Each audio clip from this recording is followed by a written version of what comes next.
and help people understand that these are magical animals. Like, yeah, it's a spider, a creepy crawly, but like, try to change people's opinion on what actually a bug is to our planet. Like, you know what? They're special. Like, don't just, I know they're annoying you cleaning your basement and there's daddy long legs everywhere. It's like, you know what? Like, they deserve protection. Not just because they're worth money, but because they deserve to forever have a place on this earth. And the more we yank them from the wild and the more we destroy their habitat, the more and more we need to be better at making sure that they forever have a home.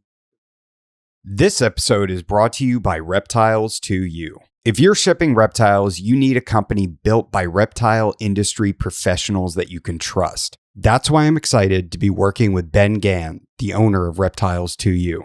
Ben and the rest of his team are incredibly committed to quality work and customer service. They specialize in live animal shipping, working directly with carriers to ensure your animals arrive safely, on time, and in great condition. With a reputation built on that high level of service, integrity, and expertise, Reptiles to You is the absolute standard by which other reptile shipping companies are measured. Don't risk your next shipment. Visit reptiles2u.com today.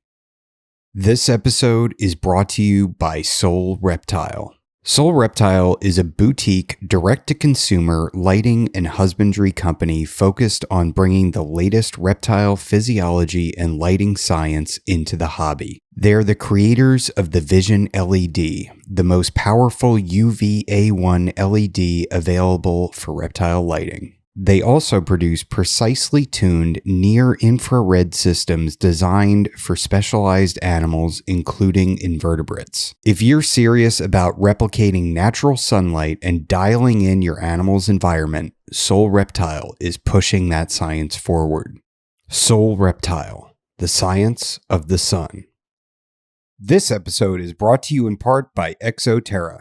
If you're as passionate about reptiles and amphibians as I am, you know that quality matters. I use ExoTerra products on all my reptile and amphibian enclosures, which is why I'm excited to be partnering with them. From naturalistic decor to innovative lighting and enclosures of all sizes, ExoTerra has everything you need for your cold-blooded companions. ExoTerra, make your reptiles feel at home.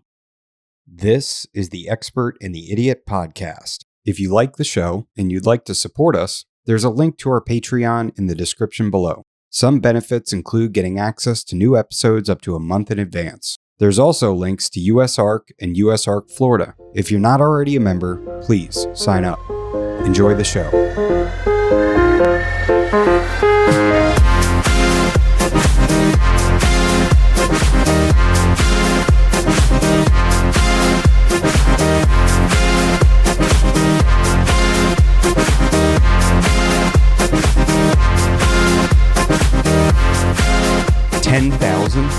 Oh yeah, dude, it's insane.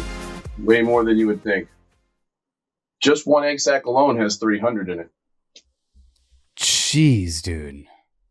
Now, Yep. Phil told me a story where there was this one egg sac, and then I think it was the what is it called? It's my salmon pink bird eater that Phil sent me. And like the guy that bred them, I can't remember who did it, but there was like a bunch of babies and he just let them like eat each other until there was like only the strong survived. I'm like, holy crap, man, that's wild. Yeah, no, that's exactly it. I think you're probably referring to Corey's Creatures, and yeah, his female just laid a sac and easily over 1,000 babies. The sac I had last year was close to 1,600. God. So, you know, when you think about it like that, there's quite a lot. You know, at any given time, there's anywhere from 1,000 to 3,000, or if we bring in a bunch of other stuff from other partners, we could end up with all different numbers at any time. So it's never like a set number of spiders that have to be dealt with. So it is a little bit of a project because you have to kind of anticipate the flow, you know? Yeah. But it's awesome. It's like anything else, you know, like some people like are consumed by their work. Well, so are we, you know, but that's all we do. So it's not as daunting as you think. It's a lot, but when you have all your time to focus on it, you know, it's not as scary as it seems. Yeah, I mean 1,600 babies. So like, but they don't all survive. You're not selling 1,600 baby spiders for $5 a piece and making a ton of money off of one little egg sac. Yeah, so think of it like this. I mean, the reason they, like any other animal that lays lots of eggs, it's because of the environment they live in, and it gives their offspring a better chance to make it to adulthood. So think of it. I like to compare it like this. Think about sea turtles, and when those eggs hatch, boom, they all fan out and they start running to the ocean, and it's survival of the fittest, and may the toughest man make it. So a lot of those don't even ever make it. They're eaten off right off the rip. So in the sea turtle world, they're not cannibalistic, but in the tarantula world, they eat each other, and a lot of that has to do with giving them a starting chance. A female will lay 1,600 babies with the intent and purposes of the strongest out of that sack are going to consume a good portion of the babies. That way, when they do leave the nest, they're already a couple meals in them, they're well hydrated, and they can just take off into the world. They've already had a scrap or two in the nest.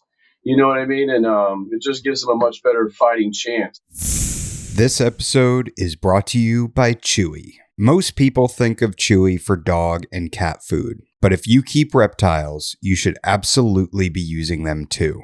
Chewy carries everything from all the brands you trust, like Exoterra, Arcadia, Zoomed, and everything in between. Live feeders to frozen rodents, enclosures, substrate, heat lamps, thermostats, water bowls, misters, and more, all in one place, shipped straight to your door. Sign up for Chewy Plus today, free for 30 days. You get free shipping, 5% rewards, and exclusive offers. I use Chewy, and you should too.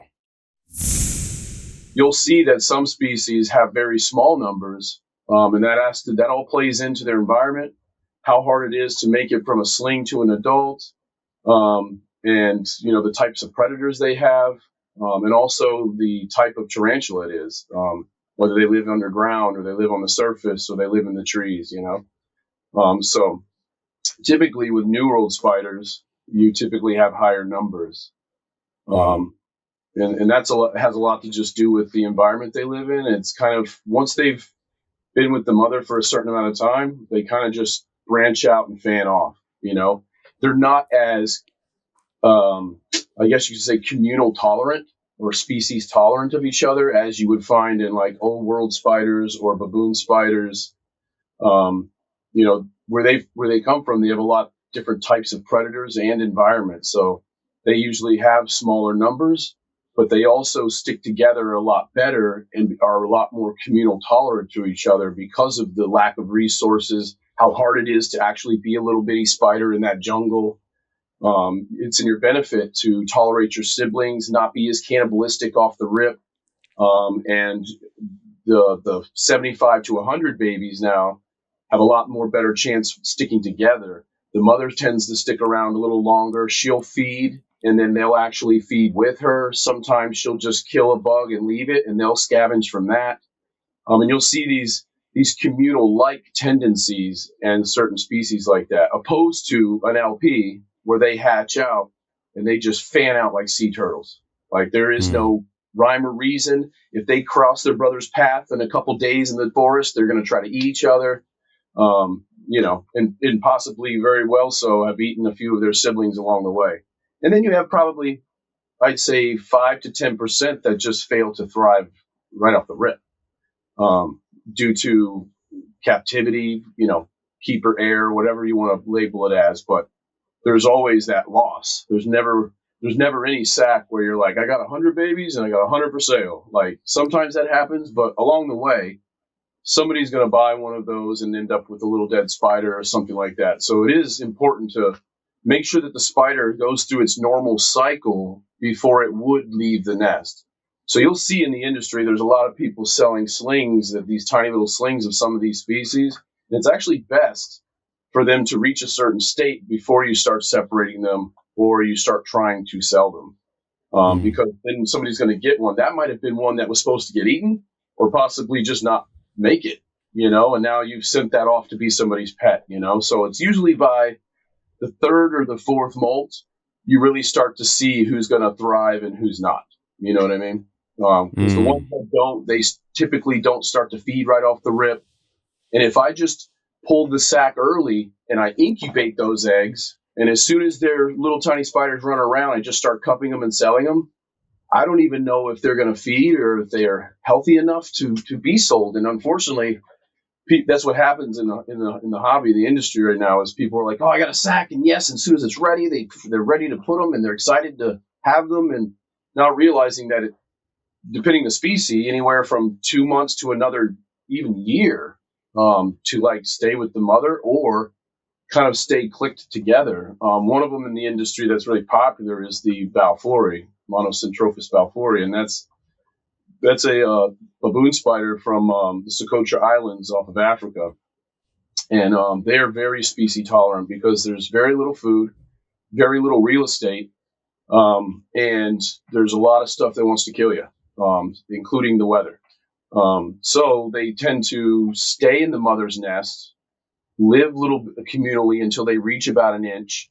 The female's usually already up and left, and they kind of just band together and stick together. And a lot of them will stay that way until they start to reach juvenile and sexual maturity is on the inbound.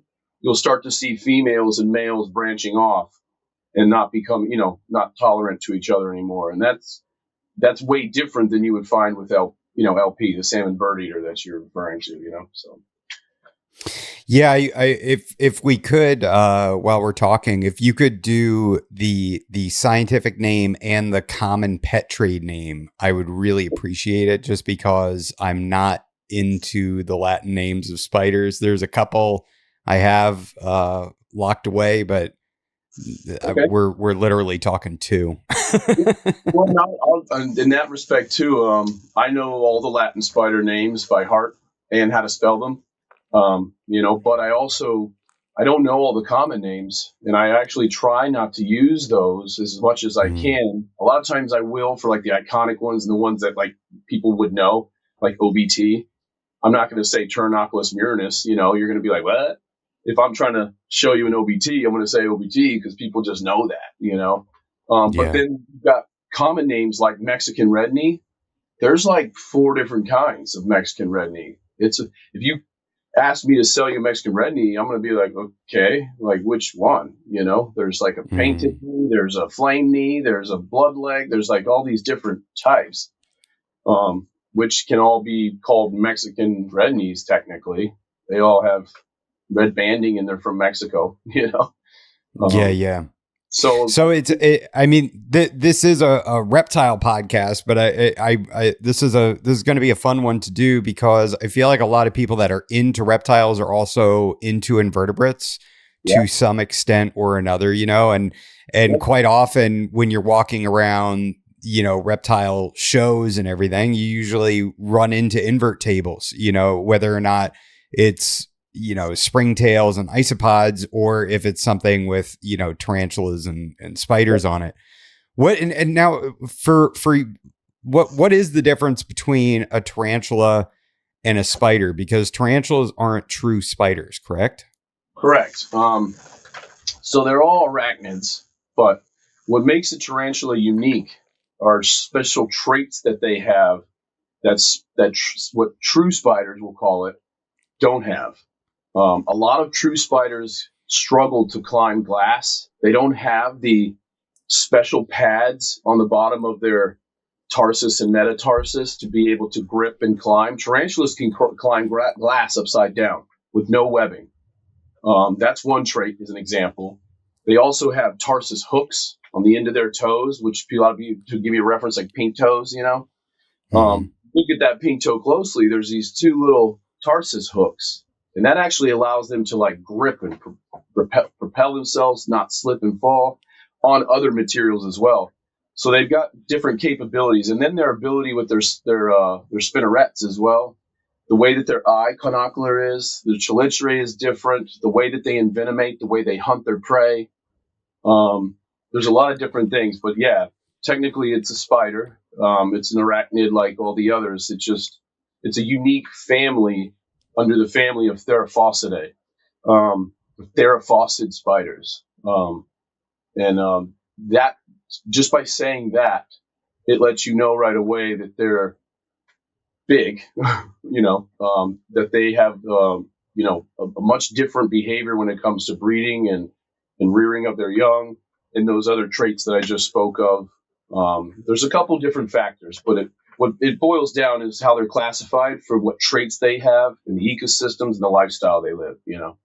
So tarantulas are very unique in that manner to where they have their own family. Like, for instance, scorpions are so unique and different, but they're technically an arachnid too, so it's a broad range, but yeah, tarantulas are unique in that regard. Okay, and with that being said, can you also define Old World and New World tarantulas? Just because I know that you're probably going to be using that verbiage throughout the recording, so I figure it's probably a good idea to kind of maybe break it down by some of the more common species that you're going to see that are Old World and common ones that you would see that are New World. Right. Okay, so it's actually rather simple. New World basically means that the spider came from the Americas, meaning South America into Mexico and into North America. That would be a New World spider. An Old World spider would be from everywhere else, which would be Europe and Asia and Africa and different parts of the Middle East. And that's what we just like. In a lot of things, it's like the Old World. You got the New World coming to America. So think of it like that. But then you have actual countries that have different types of tarantulas as well. Like an African spider is considered a baboon spider. Then you've got bird eaters that typically come from Mexico, the Cuban islands, into Panama, and all the way around into South America. Large bird eating spiders. I can tell you why they call them bird spiders later too. But just to give you an example, like New World and Old World. Just think of it like that. Why do they call them bird spiders? All right, so the original term for bird spider came from, and sorry, I can't remember her exact name, but she's one of the first people to actually identify, like, whoa, look at this tarantula, and I'm sorry, I can't remember her name, but it's rather important. But anyway, all she ever saw was a pink toe, a vicularia, which is the common pink toe. And she witnessed it eating a hummingbird, which hummingbirds are little. You've got a 6-inch spider. It could easily grab a hummingbird and raid a nest like that. And so she drew that out. And that's like one of the very first tarantula pictures ever really depicted from nature. I can't remember her name. Rather important. But she started calling all spiders, like tarantulas, bird spiders. And it wasn't until later that they realized they don't really eat birds like that. And then from there's a lot of terrestrial spiders that actually will do some semi-boreal stuff and actually will raid some nests and eat birds. Especially birds that come to the forest floor and land really quickly to forage for bugs or something. You get a spider that jumps out and snags it, a big bird eater spider, for instance, one of the Goliath bird eaters, they've been known to do exactly that. They'll eat anything. Honestly, they're not discriminatory in what they eat unless it's a poisonous type or something like that they can't consume. But wow. Now, so how did you get into spiders? How did you get into arachnids? Well, it's kind of a funny story. I was 6 years old and I was given my very first tarantula, and the first tarantula was what they call a common rosehair tarantula, which is Grammostola rosea. Used to be called Grammostola porteri, which are two different, I guess you'd call it a morphotype in a way, but a locale difference. Because now there's a red type, which is the rosea, which everybody knows. Then you have the X porteri, which is the one with the actual rose carapace, and what everybody knows and loves is the icon spider. But that was my first spider I ever got. And I never looked back. Once I had that spider, I had to have them all. It literally became as a kid, it became this Pokemon obsession, and back then there was no internet. There was no means of collaborating and meeting people. And only thing you could get were Tarantula Society magazines and books that had been published already, or scientific information from libraries or colleges. So it was very limited. So it was much more of a mission to do so. And I'm a huge dork, so nerd. I love to learn new things, and what was to me was the fact that you could like keep this thing as a pet. And I have always kept bugs. Always, I was the kid under the porch, crawling under there, collecting spiders in jars and everything that crawled. It didn't matter what it was. Um, and then I realized right away that tarantulas were different. They were unique. They live a long time. Some of those traits I was talking to you about, being able to climb upside down on glass, and just their behavior is just so much different than a regular true spider, like I was saying. To me, they're intelligent insects. Like, they're one of the very few spiders that can actually learn and like make adaptations to be able to survive, opposed to a fly in the room. Mm. Um, and I find that to be true with some of these more, I guess you could say, apex predator type bugs. Like, give you an example, would be like a scorpion or a praying mantis or a wasp, tarantulas. There's quite a few. There's more that I could name, but those are like the prehistoric, primordial type spiders. And what I learned right off the rip was that they're intelligent.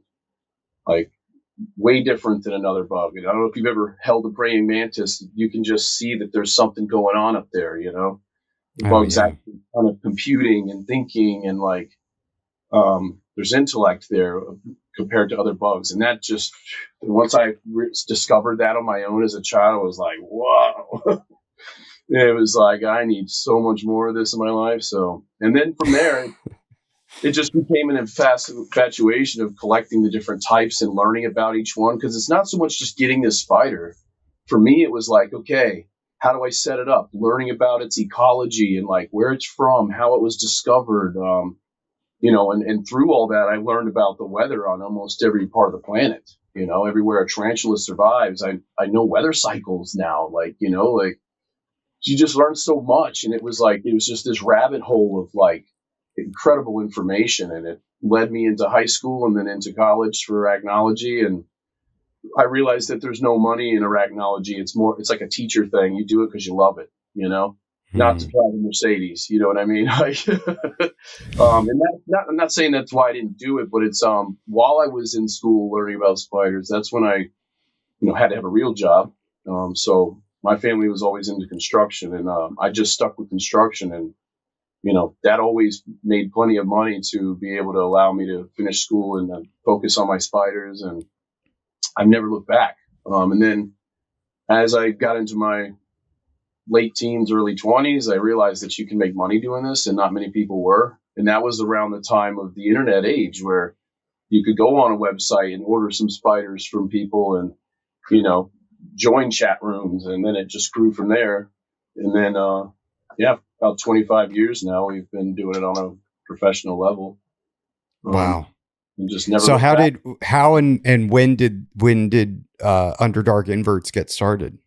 So it's tough, actually, because I've always called my spider room the Underdark, um, and that's why they call me Dritz. I don't know if you're big a nerd as I am, but I was also the kid who read stacks of books on magical lore and all kinds of walks of life, even the Dungeons and Dragons and all of that stuff. So anyway, there's a character in there named Drizzt Do'Urden, and he's a dark elf from the underworld.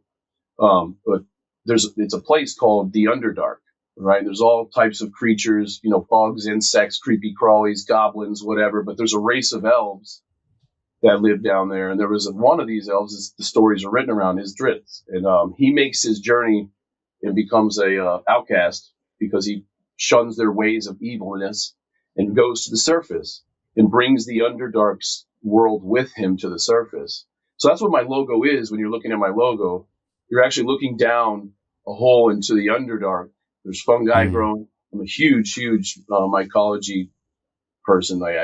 That's been in my life like spiders. So, and then the purple symbol represents Lolth, and she is the spider queen. She's a deity that lives in the Underdark that the dark elves worship. So, being a dark elf, I worship spiders. They've always called me Dritz since I started reading those books and talking like a nerd. Mm. Um, and they worship spiders. So what do you know? And then so it didn't become like a actual thing like it is now until probably, I'd say probably about 5 or 7 years ago, roughly. I can't really. That's when it was. People started, like, all of my friends and collaborators started calling it that.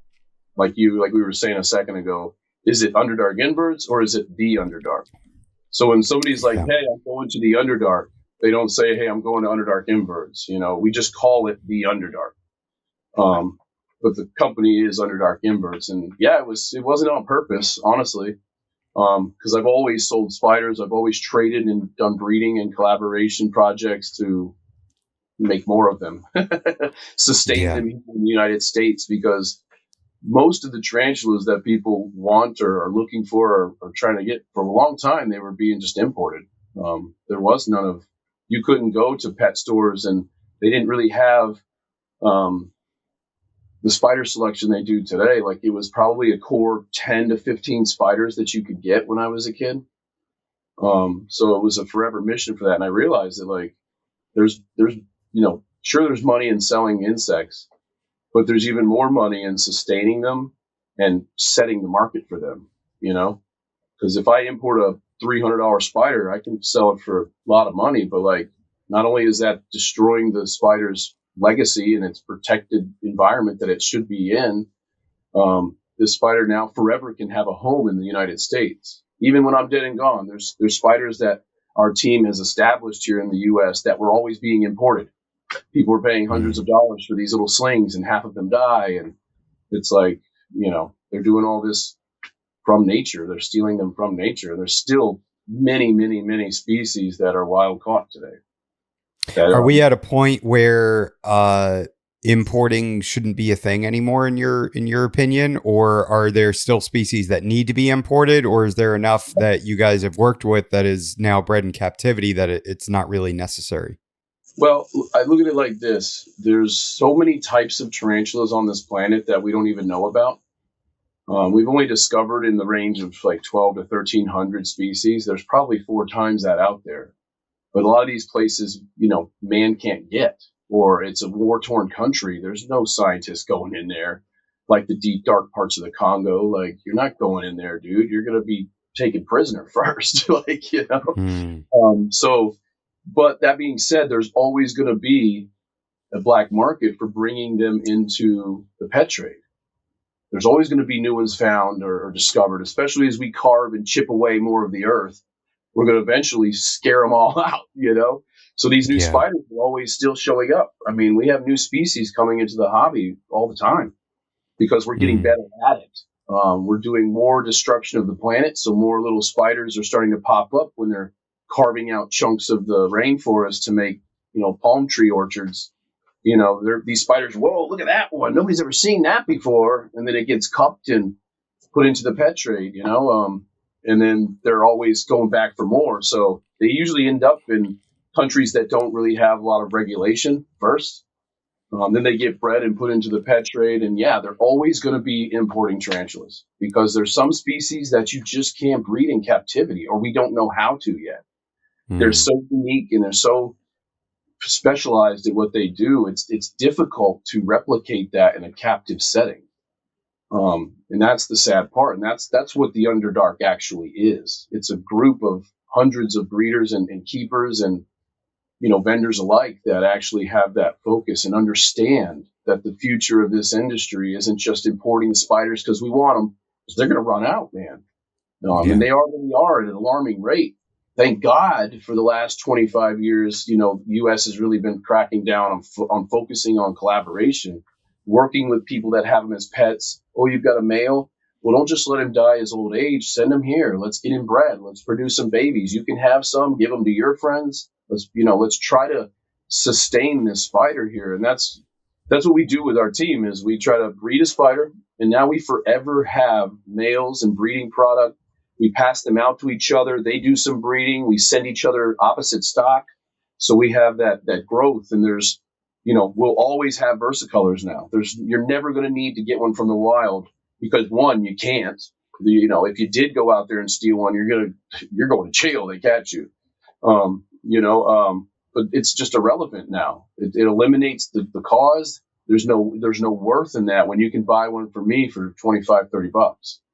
When 25 years ago they were 300 bucks and they were wild Wow. caught, and it's come a long way, but it's a never ending thing. It's a life's work. Like, there is no day where you're like, I did it. I'm done. Like, Yeah. it's just like reptiles. I'm sure like it's just reptiles is a little bit different when it comes to spiders because there isn't just theraphosid spiders, and there's thousands of different types. With snakes, you have many, many different species and different things going on, but it's kind of the same thing. You're never going to be able to close a book and be like, yeah, done. Reptiles finished. You know what I mean? Like, Yeah. Yeah. because there's always something to learn and there's always something to pass on to the next generation. So we also focus on like education. We love to teach what I'm talking now and help people understand that these are magical animals. Like, yeah, it's a spider, a creepy crawly, but like try to change people's opinion on what actually a bug is to our planet. Like, you know what? They're special. Like, don't just, I know they're annoying you cleaning your basement and there's daddy long legs everywhere. It's like, you know what? Like, you could just kill them all, sure. But like, you're trying to keep your house, it's a little different. But like, animals that are being put into a pet trade situation or they're being put into captivity against their will, Mm. they deserve protection. Not just because they're worth money, but because they deserve to forever have a place on this earth. And the more we yank them from the wild and the more we destroy their habitat, the more and more we need to be better at making sure that they forever have a home. Because no matter what I do, they're still going to yank them out of the wild, and this spider is still going to have its ecosystem destroyed and disappear off this earth, like a lot of them are. So why not, if we're going to keep them as pets anyway, try to help them to be able to stay and help protect those regions, creating national parks, protection laws to be able to have them like ESA and CITES laws, but also making sure that the ones that have made it here are sustained and bred here.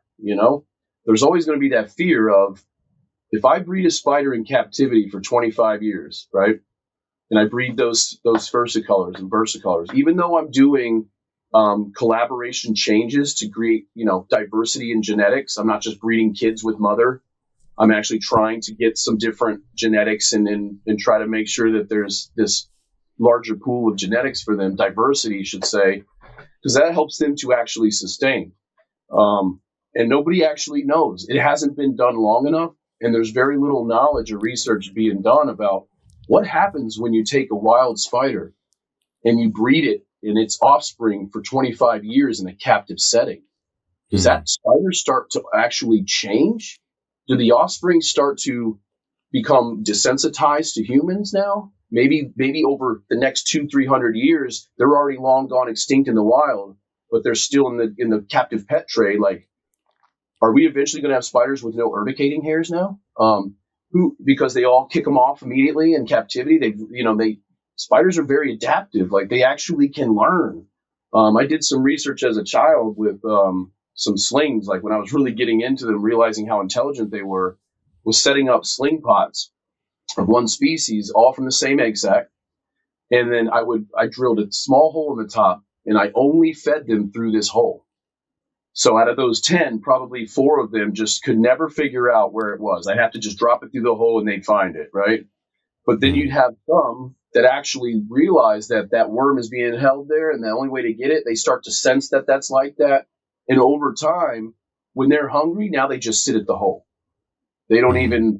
even wait for, like, oh, cool, where is this vibration coming from? Now, when they're actually hungry, instead of sitting out of their burrow waiting for prey to go by, they already know to follow their web trail and they sit by the hole. They're just waiting for that Wow. little worm to poke through. And like, that proves that there is an ability to adapt and understand and learn from that positive stimuli. So what does that do to a spider you've bred over and over and over and over to its offspring? And I'm dead and gone, but the versicolor is still in captivity. What's it going to look like? And trying to breed the spiders as close to what they're used to, opposed to like harsh conditions or something. So there's so much to still learn, and it's like a never-ending thing for us. But it's super important to only import the stuff that we don't already have sustained. And then the ones that we are bringing in, try to do that. Like or if you're going to get stuff imported in that I don't have, I'm going to try to get 10 or 15, 20 of them, raise them up, try to produce them, and then sell those offspring, which is sometimes be a 3, 4, 10-year project, opposed to just importing them in, feeding them a little bit, and then flipping them and reselling them, buying more, flipping them and reselling them, buying more.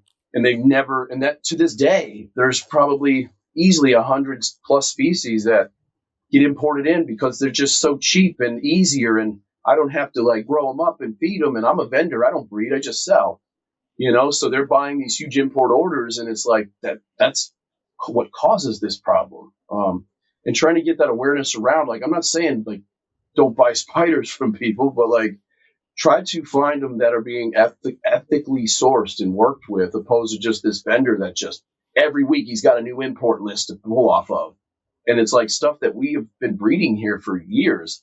He just gets them imported so cheap that it's like, well, I'm not going to buy them from Dritz. His are 40. I can get them from this huge vendor for 20, but he's importing them from Europe. And like, it's like, ugh. It's like, I'm not saying that's a bad thing. Like, people got to make a living, but that's the problem with the industry. That's why it's such a cutthroaty thing. And if people really like cared enough to be able to bring in the ones that we don't have, work on breeding them and selling them as a U.S. first, like, first captive-born, captive-bred, slings, they are worth more in that respect to me. I would pay $100 to be like, wow, it's the first time it's ever been in the United States and bred. Wow. I'd much rather do that and than to just keep buying these imported ones, and so that's just like my opinion. I'm sure a lot of people disagree because to some people it's just spiders and it's a way of life. It's an industry that they work in, and so it's a little different. And that's what Underdark is in a nutshell. And it's like-minded partners. One of them. I'm sure you know others as well too. But like Phil with Wellington Exotics, he's a great example of somebody who's a Underdark member, contributes, has breeder females, works with us, produces offspring. We sell them to each other in our Underdark group at a rate that like wholesalers don't even get. So that way it's profitable for us to buy 30 or 40 from Phil or myself. And you're getting it for $5, $10 a piece, opposed to buying them from that wholesaler for 20, 25 or 15 or whatever. And our hope is to, as much as possible, to try to get people to go that route. And eventually you're going to have no choice because the import game is getting harder and harder and harder every day. I'm sure you know this to be true with reptiles. They're cracking down more and more. The spiders and the animals are starting to get recognized because they are becoming so popular and they are starting to get protected better. They are starting to form national parks. And like, for instance, Brazil, you ain't shipping no spiders out of there unless you want to go to jail. Or you have a scientific purpose and they're permitted to do so. And they're doing it for science, not for sale, So the Underdark is basically a tarantula commune. I've been told I've heard people refer to it as a cult in a way, but it's what it is a community of like-minded, like real. There's beginners, there's intermediate people. We have actual scientist people that like do this for a living. We have vendors and breeders like myself. It's a community. It's a group of people that actually have that mission and goal in mind. And we work with each other first over others to make sure that, the animals we're working with were bred by each other. Like, if I'm going to go and buy some centipedes to sell, I'm going to try to hit my Underdark friends that are breeding them, like Phil. He's just had his whitebeards produced. I'm not going to go buy, a bunch of wild caught ones when I've got somebody right here with captive born ones. Like, they're still being wild caught at huge sizes. And there's very few crackdowns on some of these countries with centipedes because everybody's like, ew, centipede, squash it. Like, very few people like want to get a centipede, Yeah. But now they're starting to gain ground and become popular because there's a lot of keepers out there like, ooh, what's next? So they're actually in a really dangerous spot right now, more so than other bugs, because they are getting that attention. They are being brought in wild caught. Nobody's breeding them. And it just fuels the machine. Now you're getting all these wild caught females in. And that's what happened. Phil bought some to try to work with and produce, and that way we can have them. One of those wild caught females lay babies and had them captive born. So the goal now is to pass those out to the Underdark people, raise them up, breed those, and have captive bred, babies. And that's of the Underdark. That circle of and population control. So that's sort of your internal captive breeding projects, but then you guys also vend shows and just sell people spiders as pets, right? I do, and I still to this day, because of the retail world is, you buy from wholesalers on the stuff that you don't have. We work as hard as we can to produce as much of the stuff we sell as possible, or we collaborate with other breeders like myself who have species they've bred and produced that I don't, and we just swap, retail cost for retail, or wholesale for wholesale, whatever, or just straight trade. Like, I'll give you 10 of these for 10 of those, and that gives me the ability to buy less of that imported stuff out there, or those stocks coming from Europe or whatever. And it helps our team, at least, to focus on growing the United States population. Yeah. So we need less and less of those. And that can make kind of separate you in the industry, because people are like, oh, you guys are breeding these spiders and you're selling them for half of what I sell them for, because they're importing them in and they got to mark them up for overhead. They've got a storefront, they've got expenses. So they're selling them for 60, 75 bucks. We sell them for 25. But, yeah, so unfortunately it does create, people that get really upset by that, because in their eyes, you're hurting their way of life, their way of living. But in my opinion, I'm protecting the spider. And if I can make that happen and spread the education of spiders and make money while I do it, that's it, man. And my philosophy is, if you take care of the spider, they'll take care of you. You can raise all these spiders up and you take good care of them with love and passion, and you breed them and you produce them, they'll take care of you. Like, there's plenty of money to be made to make a good living off this.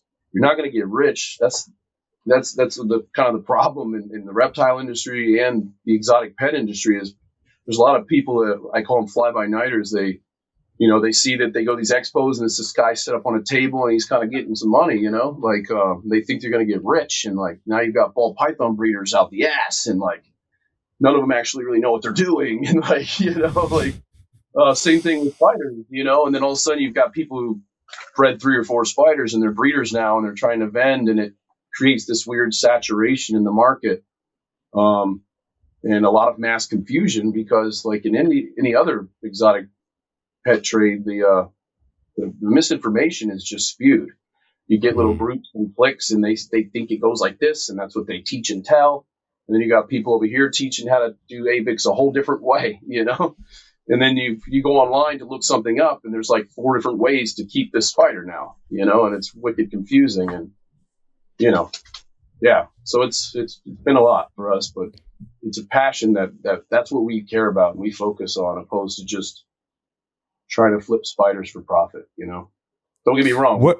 We sell a shitload of spiders, but 75, 80% of those were produced by us in the Underdark, or our team and collaborators, partners all across the United States. I think we're close to 320 something active breeder projects going on with individuals that are breeders and collaborators, and it's been a lot of fun.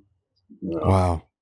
So what are some of the, like, if somebody doesn't have any tarantulas, and they want to get one, what are like the top like 3 to 5 best like pet tarantulas, or even just easy beginner tarantulas? Sure. Well, I get asked that quite a lot, and there is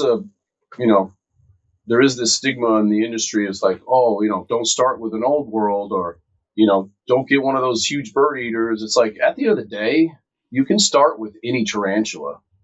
A lot of times I won't steer you towards certain ones because of the type of keeper you are or whatever. But at the end of the day, if you understand the animal and its proper care and the proper safety of yourself and the spider, you could start with an OBT, because you did your work and you put your effort in to understand how to protect yourself from it, protect the spider, how to properly care for it. And it it really just boils down to how deep do you want to get into it is what I ask. Somebody says, I want to get a tarantula. What are you trying to do? You just want to have one as like a pet and like a nice conversational piece. You're not trying to hold it. You're not trying to do anything with it. You just want one that's beautiful. It's out. You can show the ecology a little bit when people come over, and it's a cool thing. They're amazing for that. That's kind of how I tailor what I recommend to people. But as a generic statement, I would say like the best thing to start with would be a New World spider, one that doesn't live in an area with bipedal predators. So if it's a spider that's from an area where monkeys, for instance, don't hunt you for food, it's going to be a lot less aggressive towards humans in general. Those are the types of spiders that you can just reach in and probably cup. And, a lot of those spiders react to breathing. Their predators are sniffing around, hunting them.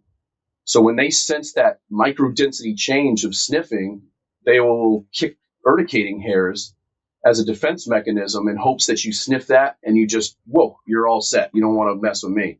Opposed to not having urticating hairs and actually needing to turn around and face, you've now cornered me. I tried to run away. I'm now being cornered by a predator. Let's fight. And that's, typical with old worlds. Like they don't carry those urticating hairs.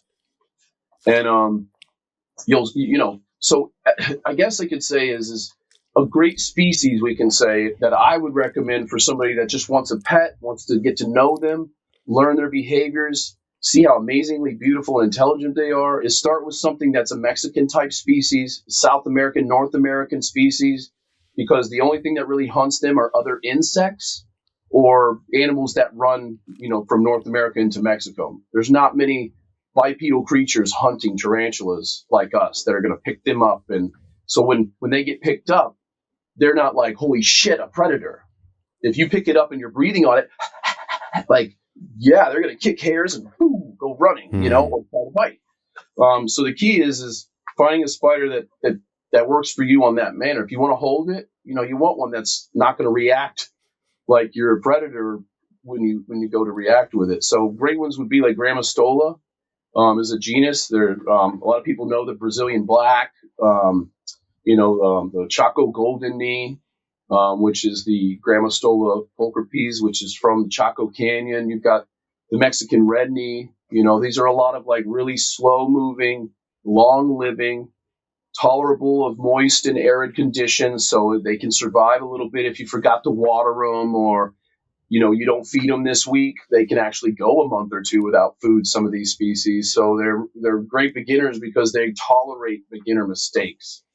And if you did want to hold it, they're slower. They're not going to react to you like you're a monkey trying to smash them and eat them, So think of it like that. But at the same time, I tell people all the time that it's like, I don't want to hold this thing. I have no plans to hold it. I just want one in a nice setup that webs a lot and is active, and I can show people that eats and look at this thing. Start with the horned baboon, like a Ceratogyrus darlingi, which is the rear horned baboon. They are the most calmest of almost all tarantulas, in my opinion. They're just a little skittish because they're nervous, but you can pick them up contrary to belief, like old world spider. They're going to be more dangerous, and like not if you understand the spider. Let me give you an example in regards to reptiles. When you've got a snake and you open that drawer, it comes out, right? And you're like, shit. Like I see with my buddy Warren at Bushvale with his retic pythons. Those things come out of there like, yeah. But then like you take a step back and he's got his hook and he just kind of, not like hard, but just like bonks it on the head a little bit and like touches it some and not like an assertive way, not rough. And the retic just like, okay, it now knows this isn't feeding now. He's about to pick me up, And the same thing is true with tarantulas. If you reach into a tarantula's thing with a paintbrush and you're like trying to touch it very gentle, you don't want to spook it, it's going to be like, whoa, is that food? Or it's going to react like, what's that? Like you're better off just reaching in and with a brush, bonking it on the booty. Not hard, but just enough like, hey, man, I'm here. And the spider's going to actually turn and be like, hey, you know what I mean? And then that's when, if it's an old world spider, they're more aggressive or defensive. It's because now they're protecting their space. So a lot of times an old world's then going to be like, whoa, or they're just going to like try to scurry off and hide. You know what I mean? But it's based on that behavior that makes the understanding if you're going to try to hold it or not, or if you're in danger of being bitten. No tarantula is going to be happy if you lift the lid and just reach in and grab it. But there are some species that you can just reach in and grab. Like there really are. And I can give you an example as well, too, like Brachypelma albiceps, which is the golden. See, I don't even know common names that well. That's actually that common. I think it's called the Mexican golden rump or something. To me, that is the teddy bear of tarantulas. That is like Okay. one of the most relaxed, chilled, and beautiful tarantulas that you'll ever encounter as far as like a good beginner spider. They can tolerate quite a lot. Like I said, they don't eat very often, so they're great for beginners in that respect as you learn the spider and its habits, opposed to like another spider that needs to eat every week, have active moisture and rainfall. So it really just depends where they're from. But so I would say the Brazilian black or the Grammostola krugeri, which is technically now the Uruguayan black because they no longer are taking them from Brazil. You've got the Chaco golden knee, which is Grammostola pulchripes or pulchripes, however you want to say it. And that's from Chaco Canyon. It's North America, beautiful, huge teddy bear spider. Like they're just gorgeous and gentle and sweet, and they live a long time. And then you have, the photopelmas like the Arizona blonde and some of these other slower moving North American spiders. They have urticating hairs. So, as a beginner, it's good to understand why they use them and what they're trying to do with them when they kick them. And you can be as simple as wearing latex gloves or a mask, some goggles for your first time holding it. Try not to breathe on the animal. Do it over an open floor where there's carpeting, so if it's not going to fall a long distance. Sit down in an open living room on a carpet floor. Put the cage down. Take a paintbrush and let it know that you're there, that you're not feeding it, and then slowly try to cup it up and take it out. And the key is not to rush. With a spider, you do anything fast, they're freaking out. They don't like that. Like their world is very controlled for them. So, it's really just an understanding of the spider and its behavior. And you could start off with an OBT, like I was saying, or a Poecilotheria, like AKA Pokey.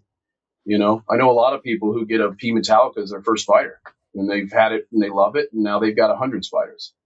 Wow. So, say what is a good beginner? Sure, there's some that are better tailored for that, but I mean, any tarantula is a great beginner. You just got to understand the spider you're getting. And so what about so you said that some of the old worlds you can actually handle fairly safely? Yeah, we do it all the time actually. We have a show tonight actually on Palm Street. And I base my shows on education. My shows run from around 8 o'clock to like 2 a.m. And it's just Underdark members that are usually fill in, or we have different guests, and we just talk about the education, the ecology, and what makes them special, and then we'll run one. And then we talk about that one and what makes it special and uniqueness about it, and try to bring awareness to the spider, opposed to just being like, this one for 5, 10, he got it for 20, he got it for 20, he got it for 20. Instead of just like, sure, I could do that like everybody else on there, but we try to make it like an actual podcast where you can like put it on in your spider room and listen and buy spiders at half of retail, But yeah, we do holding videos. We explain how to, if you're going to take your spider out to hold it from start to finish, on how to let the spider know you're there safely, how to take it out safely, how to protect yourself, and then how to be able to put the spider back. Just we do complete rundowns. We'll focus on a certain species that night, and we'll just talk about everything we know about it.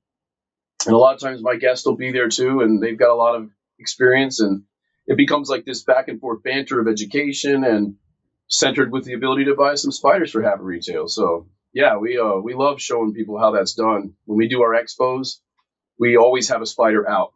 There's always a spider. Oh, you want to hold one? I've never held one. All right, you're going to go down there and you're going to see Becky.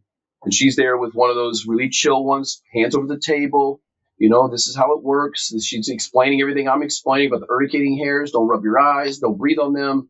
And if done properly, you can teach complete strangers at an expo by the hundreds how to hold a spider real quick for a picture, and do it safely. And, it's a huge part of the hobby too is like, oh, it stresses out the animal. They're just not it's not necessary to hold them. Let's be realistic. No matter how many rules you make about this, it's always going to happen. And if done correctly, it actually doesn't stress out the spider. I've personally found from my research and working with them in the wild myself is that spiders actually do better with stimuli. That's why they've created urticating hairs. Is because they've evolved to be able to like be introduced to that stress. Like, you know what I mean? Like, so if done properly and not like ridiculously abusive, like you can totally, when you're rehousing this spider, it's finally time to move to its new house. Take advantage of that. Put the spider down on the floor. Get him out. Well, you got to take him out anyway. You might as well like have that one-on-one with your spider and get to hold it and be like, wow. Or your nephew finally comes to the house for once. He's always wanted to see a spider. That's the day you take it out and show somebody. You're not just every day like, look at me. That can be stressful. You also run the risk of hurting the animal. But for educational purposes and intimacy with your spiders, which to me makes them more like pets, not just this showpiece or this museum thing here. It's actually my pet. I'm close with her. I've taken her to shows. I have ambassador spiders that I've taken have become desensitized really to a lot of handling, and they make great educational pieces to be able to show people that they're not as scary as they really are. And it's pretty cool.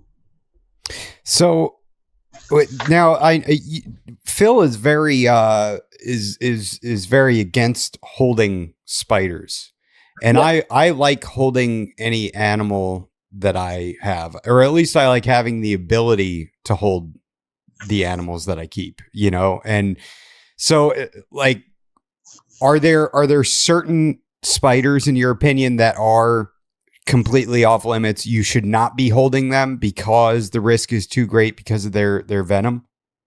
Yeah. So to touch on the venom thing, I'll get back to what medically significant means and like my theory on what that means. But there are species that where they live, everything is out to kill them.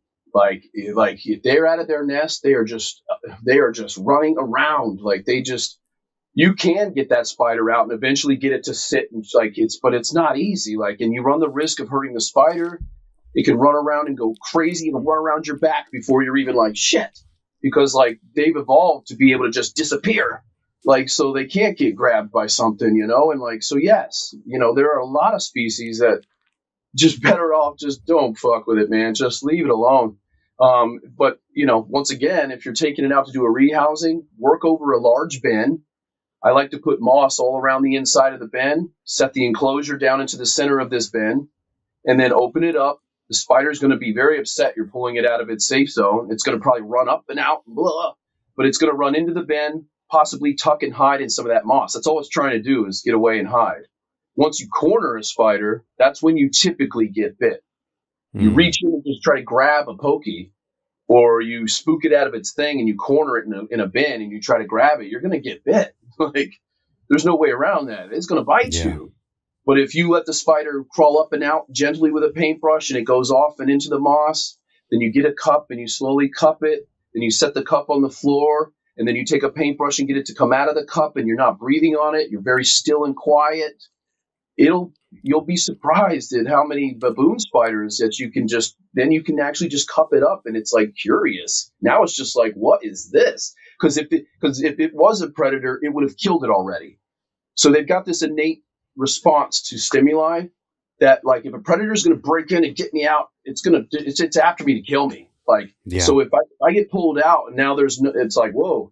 Now it's almost like, well, how the hell did I get out here? And now it's almost kind of curious to navigate its terrain. But there's some spiders that no matter what you do, they're just always on edge, like because of the light and the way that you're vibrating, like the micro air density changes. They can sense that, like we have taste buds, you know what I mean? So they can sense slightest movement, even though like I go like this, you're not going to feel the breeze off of that across the room. A tarantula can. One really cool study that we kind of did as kids, which we thought was fascinating, is we would take a bag of Lay's chips, one of those little lunch, snack ones, right?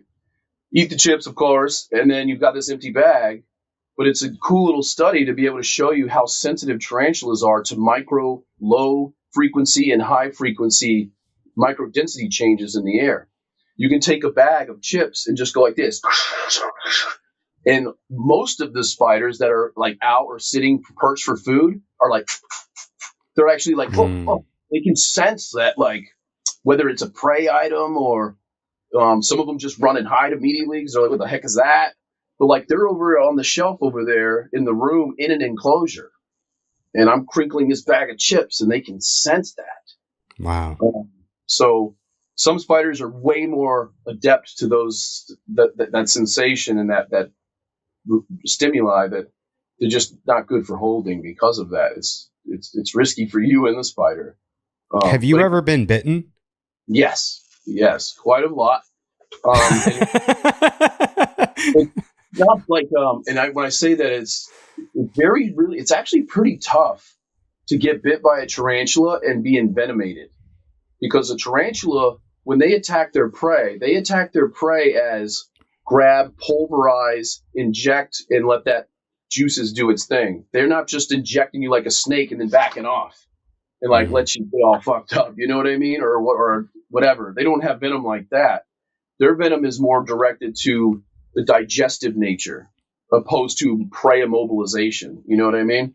Because they're using their size and their mechanical destruction to be able to eat their prey.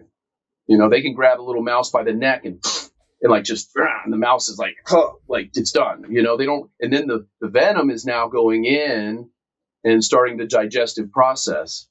You know, it's not like a black widow that bites you and it's like, you know, it's a little different.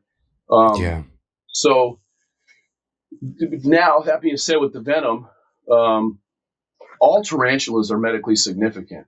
I mean, let's be realistic. Any bug venom that could be injected or sprayed or however you want to put it, like, it's all potentially medically significant. And let me give you an example. Like, you're out in your yard working and you get stung by a honeybee and you're like, oh, fuck, you know, it stings, and like you get some ice and then you're fine. And it just sucked. It was like really painful, little bastard. You got me, you know, like, but then your neighbor gets stung and he goes into anaphylactic shock and he needs to go in an ambulance. He needs an EpiPen. His life is medically significant. Yeah. Like, so you could get bit by a common handleable spider, which is near impossible to do unless you like try to grab it. Then it will, like, out of desperation of death, will fang out and try to get something, you know, but, it's the person really. And it's how they react to bug venom that makes it medically significant. Now, old world spiders, their venom is a lot, not necessarily more potent, but more tailored to immobilizing the prey too, because a lot of those old world spiders hunt different prey opposed to like smaller crickets or stuff like you find in the United States or in Mexico. You know, you're in the jungle in the Philippines somewhere, your prey is a lot different. A lot of those prey might be predatory and fight back. So their venom is a little bit more tailored to immobilization of their prey, along with the mechanical destruction. So their venom is a little bit, I guess you could say, more potent, but more, you know, more tailored to the immobilization. So some of those spiders hunt mammals. They actually will eat a mouse, and they will immobilize lizards and other bigger prey, snakes even. So their venom is if you get bit by one of those, it's going to react to a human more medically significantly, opposed to a tarantula that just eats crickets. And it mostly is just putting its weight on it and killing it, you know, and then just chewing it up. They're only using the venom to digest it and be able to slurp it down, you know. So what was the worst bite you ever had? Well, my most painful bite, the only one that I've ever actually been envenomated like good, was a sun tiger male, which is the Palmophius erminia. And that's the very iconic spider. It's the Venezuelan sun tiger. It's the black one with the orange banding on the butt, and it's got those beautiful patterns on its toe metatarsus. It's just a beautiful spider, tree spider, you know. And it's always with breeding, you know, because when you're breeding tarantulas, you've got a female that wants to breed, a male that wants to breed. A lot of times the females, upon successful copulation, will try to consume the male. It's usually it's toward the end of the season. There's not much food left, really. That male, he's going to die anyway. So a lot of them just become that last good nourishment before they bunker down and try to nest. So when you're breeding them, the male's kind of like trying to get it done and run for his life. And the female's trying to kill him a lot of times. So you're trying to stop her with a brush and like a cup and not hurt her, but also protect the male and make sure he gets out of there, you know? So sometimes even with the brush, the females, like I've, had to reach in and like grab the boy, like just grab him with my fingers because she's like going around the paintbrush. She's strong. Like they're like, she's like, oh no, you're dead. I'm killing you. And you're like trying to fight her back. You got her by her fangs with the brush and you're just trying, so reach in and try to protect the male. And when you've done it as long as I can, you just become a little desensitized to the cup thing. And oftentimes I just use my hands. Because I have more control and it works better for me. A lot of spiders That's go into the crazy. You know what I mean? So you try to catch a spider that's running for its life and it's a fast tree spider, a cup ain't really going to do shit unless you've got a lid. So you're brushing this hand and I'm like trying to get him in the cup. He's going to go in that cup and come right back out, oftentimes making it harder. So a lot of times it's easier to just have that bin set up with the moss like I talked about.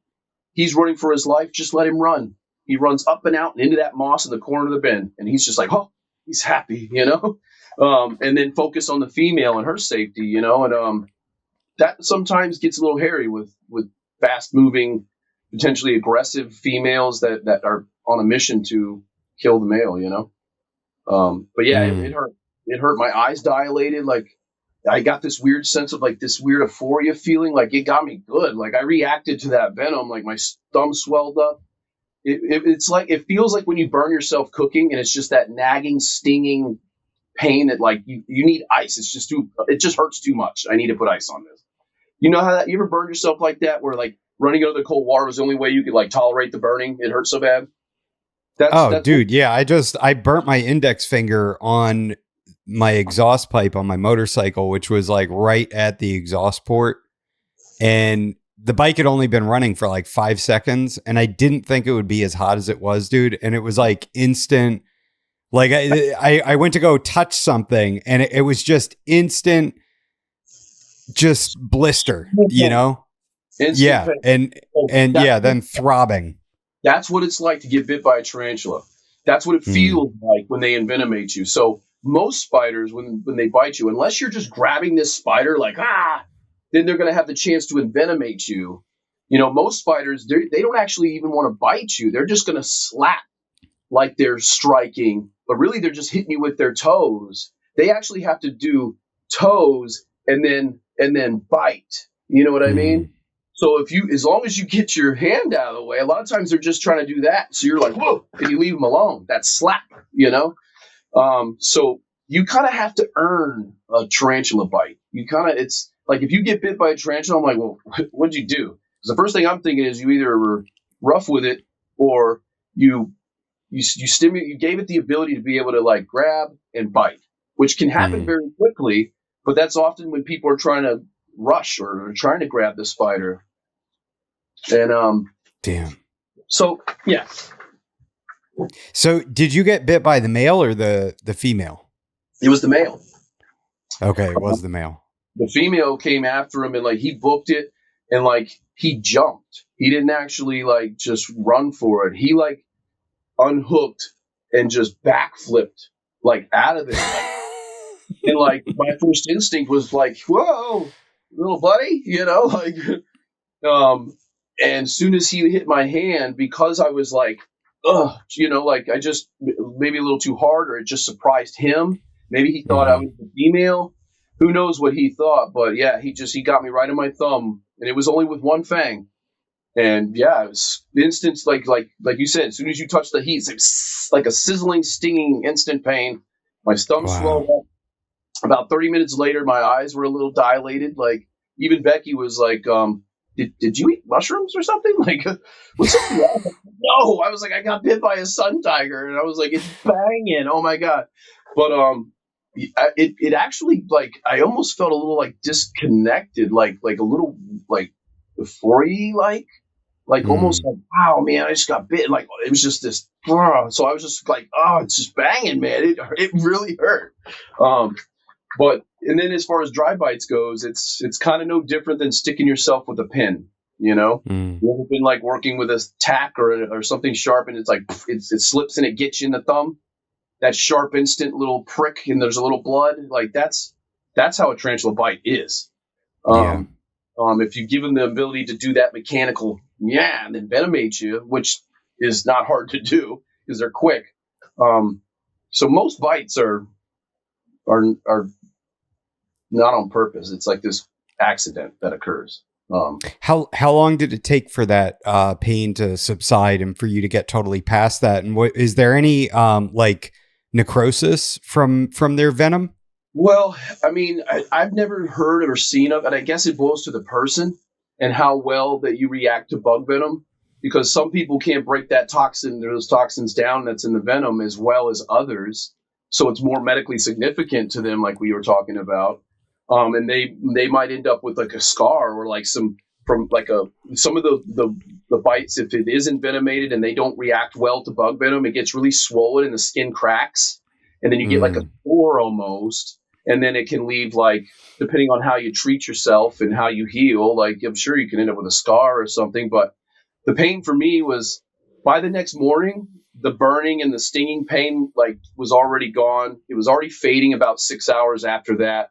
It was swollen and like hot, the skin felt very stretched and like hot and uncomfortable. So it just an ice pack on it, and it really wasn't that bad. I took some Benadryl and some Tylenol, some blood thinner stuff, and that was it. And then, like, for about 3 or 4 days after that, my thumb was just, you ever like jammed your thumb, like just playing sports or whatever, and it's like you can use it, but it's like, man, that muscle is sore down in there, and the thumb is just Yeah. stiff.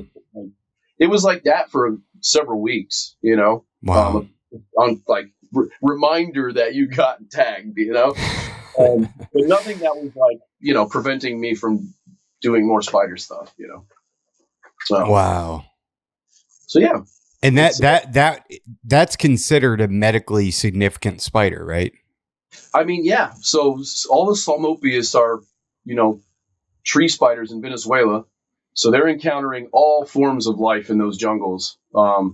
So their venom is, like we were talking about, more tailored to some immobilization work as well. So, opposed to just mechanical damage and stuff and digestive. So they are considered more medically significant. And because they move so fast, it's like, you're more likely to get bit by one of those, possibly, if you're trying to handle it or be around it in that nature. But once again, it's the person, really, like they're all like that. You could get bit by one of those gentle spiders that I was just mentioning. And if you're one of those people that's susceptible or fragile to bug venom in general, it could kick your ass. Like, it could put you. But I will say this: there's never been a single reported bite report of a death occurring with a human and a tarantula.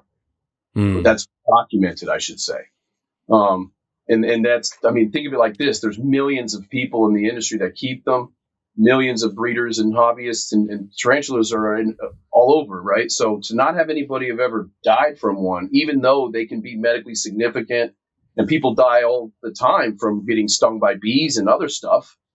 Like, a lot of people get stung by a bee and don't get to an EpiPen, and they find them dead on their farm. You know what I mean? Yeah. Like, that happens. People have died from that, but nobody's died from a tarantula. So to say they're dangerous, I think it tailors into around how are you reacting with them and what are you doing to the spider. If you're just keeping it in a cage and as a pet and never handling it, it's very, very, very, very low risk. You're more likely to What get. about centipede venom? Do you feel that centipedes are a much higher Oh, risk? absolutely. And that boils down to with the prey that they hunt. Centipedes can take down a full size rat and like Mm. jump on its back and like bite it and bite it and bite it and like roll to the ground with it and like wrap around it. Like, these are fighting bugs. These are bugs that will fight to get what they want. They will take down a tarantula, no problem.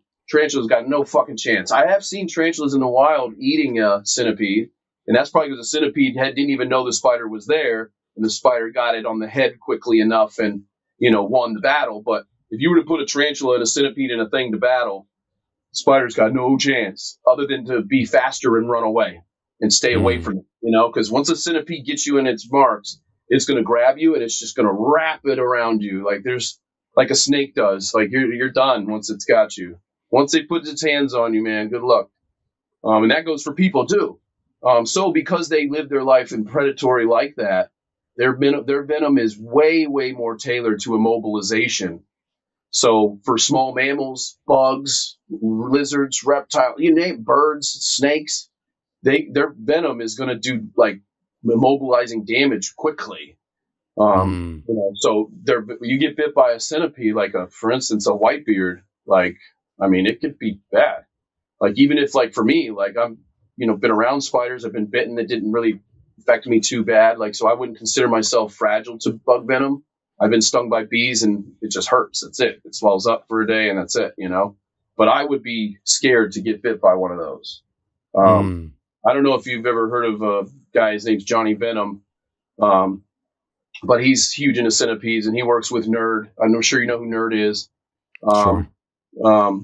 And he's been bitten by Dahanis and stuff. And like, he's a 300-pound, 7-foot, like, dude. And like, it messed him up. His whole hand was like swollen, like his fingers, it just looked like his skin wanted to crack. He had like hives all over his neck and the insides of his legs. And like, yeah. And it hurt for days and days. So what about scorpion venom? Have you ever been stung by a scorpion? Like, do you consider some to be totally benign and others to be much more significant? There's some. You're right. There are some scorpions that are, they sting you, and it's kind of like a tarantula bite, like a big imperator scorpion. The big black ones from Africa. You get stung by that, like, I'm sure it's going to hurt. But it's going to be hard to get stung by that anyway, because they're usually like full mechanical damage. Like, they don't really need to, like, they will sting you to like do the digestive part. But then you've got little tiny scorpions, like the smaller and more frail they are, the more dangerous they are. So like you've got stuff like the bicolor, like, holy moly, you get the big fat tail ones. You get stung by one of those, dude, it could kill you. Like, like you get stung, you get bit by a black widow, or you get bit by a black widow twice. Like, it could put you in the hospital, man. You could be sick for months. Like, it could really, or if you're a young child, it could straight up kill you. Wow. There have been people died from scorpions. Some of the ones in the Congo, man, you get stung by one of those in your boot, like, your trip's over. Damn.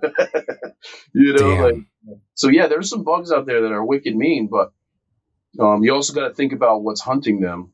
Why would you need to have venom like that? And you can relate that to snakes as well. Why some snakes have incredibly potent venom. Like, why does a snake need, enough venom to kill 20 horses? You know what I mean? Like, in one bite, and that boils down to immediate immobilization on that small little prey. Like, they just eject way more than that's needed. That thing is toast. Like, it'd be stupid to only eject enough to just do it. Because what if that rat is, like, some mammals have done is, like, there are some mammals that are like, have evolved to become a little immune to venom so that they can kind of take a bite like that and maybe get away. It's amazing feat of engineering if you think about it. But so have snakes gotten smarter and evolved to be able to just dump a bunch of it in there. So when it does bite you, like, it's like 20 times enough to kill you. You know what I mean? Like, so, yeah. I mean, bugs can be like that too. Like, they've got to pack a bigger punch because the animals that are going to kill them, you need a lot to knock it back or teach it a lesson or whatever, I'm a huge fan of emperor scorpions. Is there anybody working with those, like, captive breeding right now? Yeah, actually, I do know a few. My buddy Warren, who's with Bushveld Reptiles, he's the house snake expert here in the U.S. I feel like I need to get him on my podcast. He's one of my very closest best friends. We actually partners with him. He owns Bushveld Reptiles and WSK. We own Underdark. but we have a actual collaboration company we just started together that's called Arthropoda Safari. And it centers around education, bringing tarantulas and inverts to a child level up to an expert level surrounded with education. So over the last year, we've been merging and stuff, and now we just do our expo shows as Arthropoda Safari. Everything we do is a joint venture in that nature. That's kind of what started this whole adventure anyway, was because what we realized is there's a lot of people that have snakes, right? A lot of people that have reptiles, and you've got your reptile room. It's friggin' badass. And like, you don't really have room to put another big PVC enclosure thing in there. Like, you already reached your max. What are you going to move? So like, what's neat about spiders is a lot of people that like reptiles wouldn't really realize that there's spiders from that same place that like that same environment and care. And you can actually, they don't take up a lot of room. They don't require like cleaning up poop every day or like a snake would. So you can actually like you've reached your max on your snakes, and now you just kind of have your snakes, but it's like you can get into bugs, and through my friendship with Lauren, we've realized that there's a lot of reptile people that are interested in bugs. There's a lot of bug people that have got like me. I've got a ton of spiders and bugs. Like, I don't need to buy any from anyone. But I don't have a snake, And then I met Warren, and he was like, dude, I've never liked snakes. My brother's a snake breeder in Alabama. He's a specialist in ball python genetics and all that. So I've been around them my whole life, but I would never wanted them. That's not my thing. I do bugs, But then I met Warren, and I went to Retic Fest and met him there. He was doing a little lecture there. And that was kind of where our friendship solidified. He just handed me a house snake. And I'm just like, oh, okay. And like, he was in my hand for hours, and I just fell in love with the thing. And now I have one, Oh, so really? Now I have my own little house snake. His name's BDR, which is short for Big Dick Rob, because I'll tell you why. Because house snakes are this little cute little frail snake with this big dick attitude. Like they'll grab wrap around it like a python, and like super curious, not scared of anything.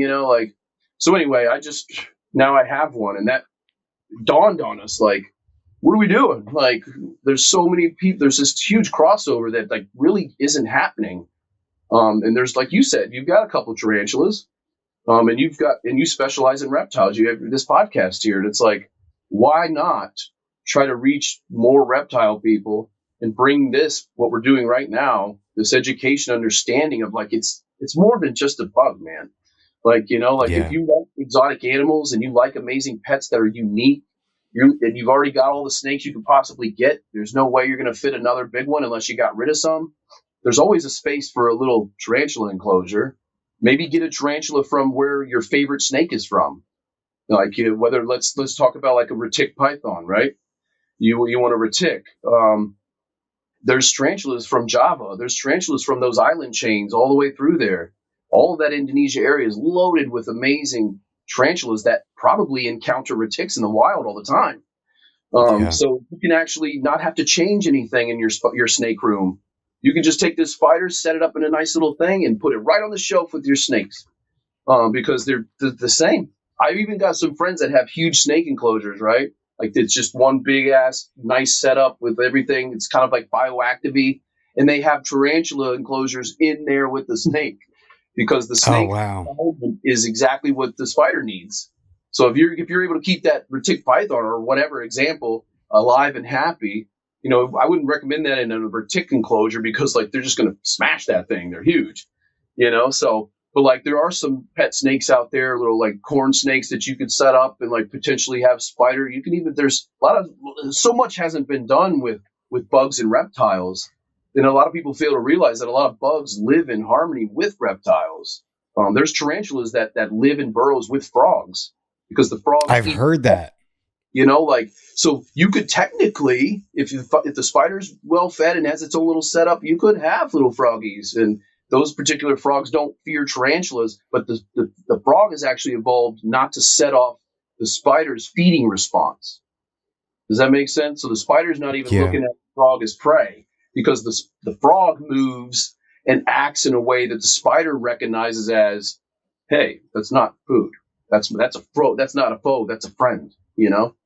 That's really adorable. It's like the spider has a pet frog. And you know what the pet frog does? The pet frog eats slugs, slow moving, gross stuff that could infest and a lot of it's in this, moist, dark thing where you can get ants, predatory bugs that could potentially harm them during the molting process. A frog wants no part of eating a big tarantula, but off to the inside that burrow, there's this little area. The frog will chill in there and just eat, stay sheltered and hide and just eat any pests that come in that the spider are too small for the spider to attack. So they kind of use each other to advantage, and it's basically to protect them from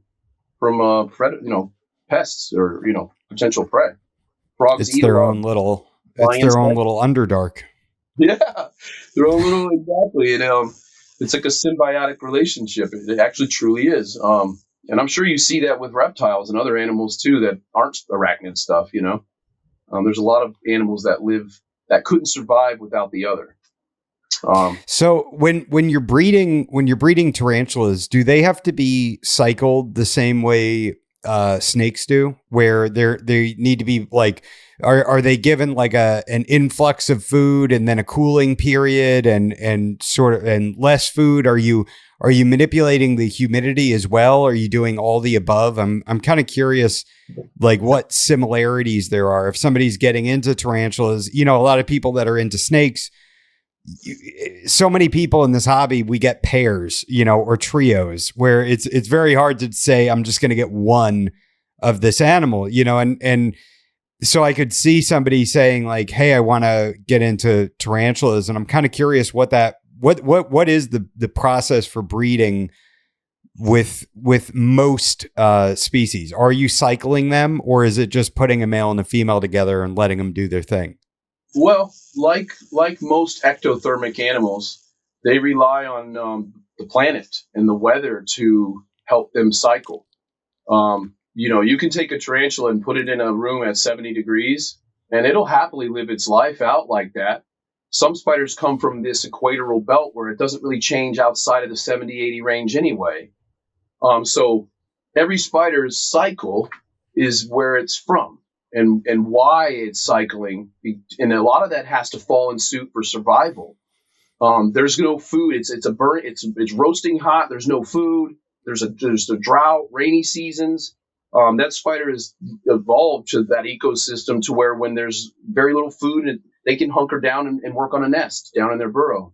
So yeah, it's exactly that. It all focuses on the sexual maturity of the animal, landing its molt date of reaching sexual maturity to be able to cycle, and I call it conditioning.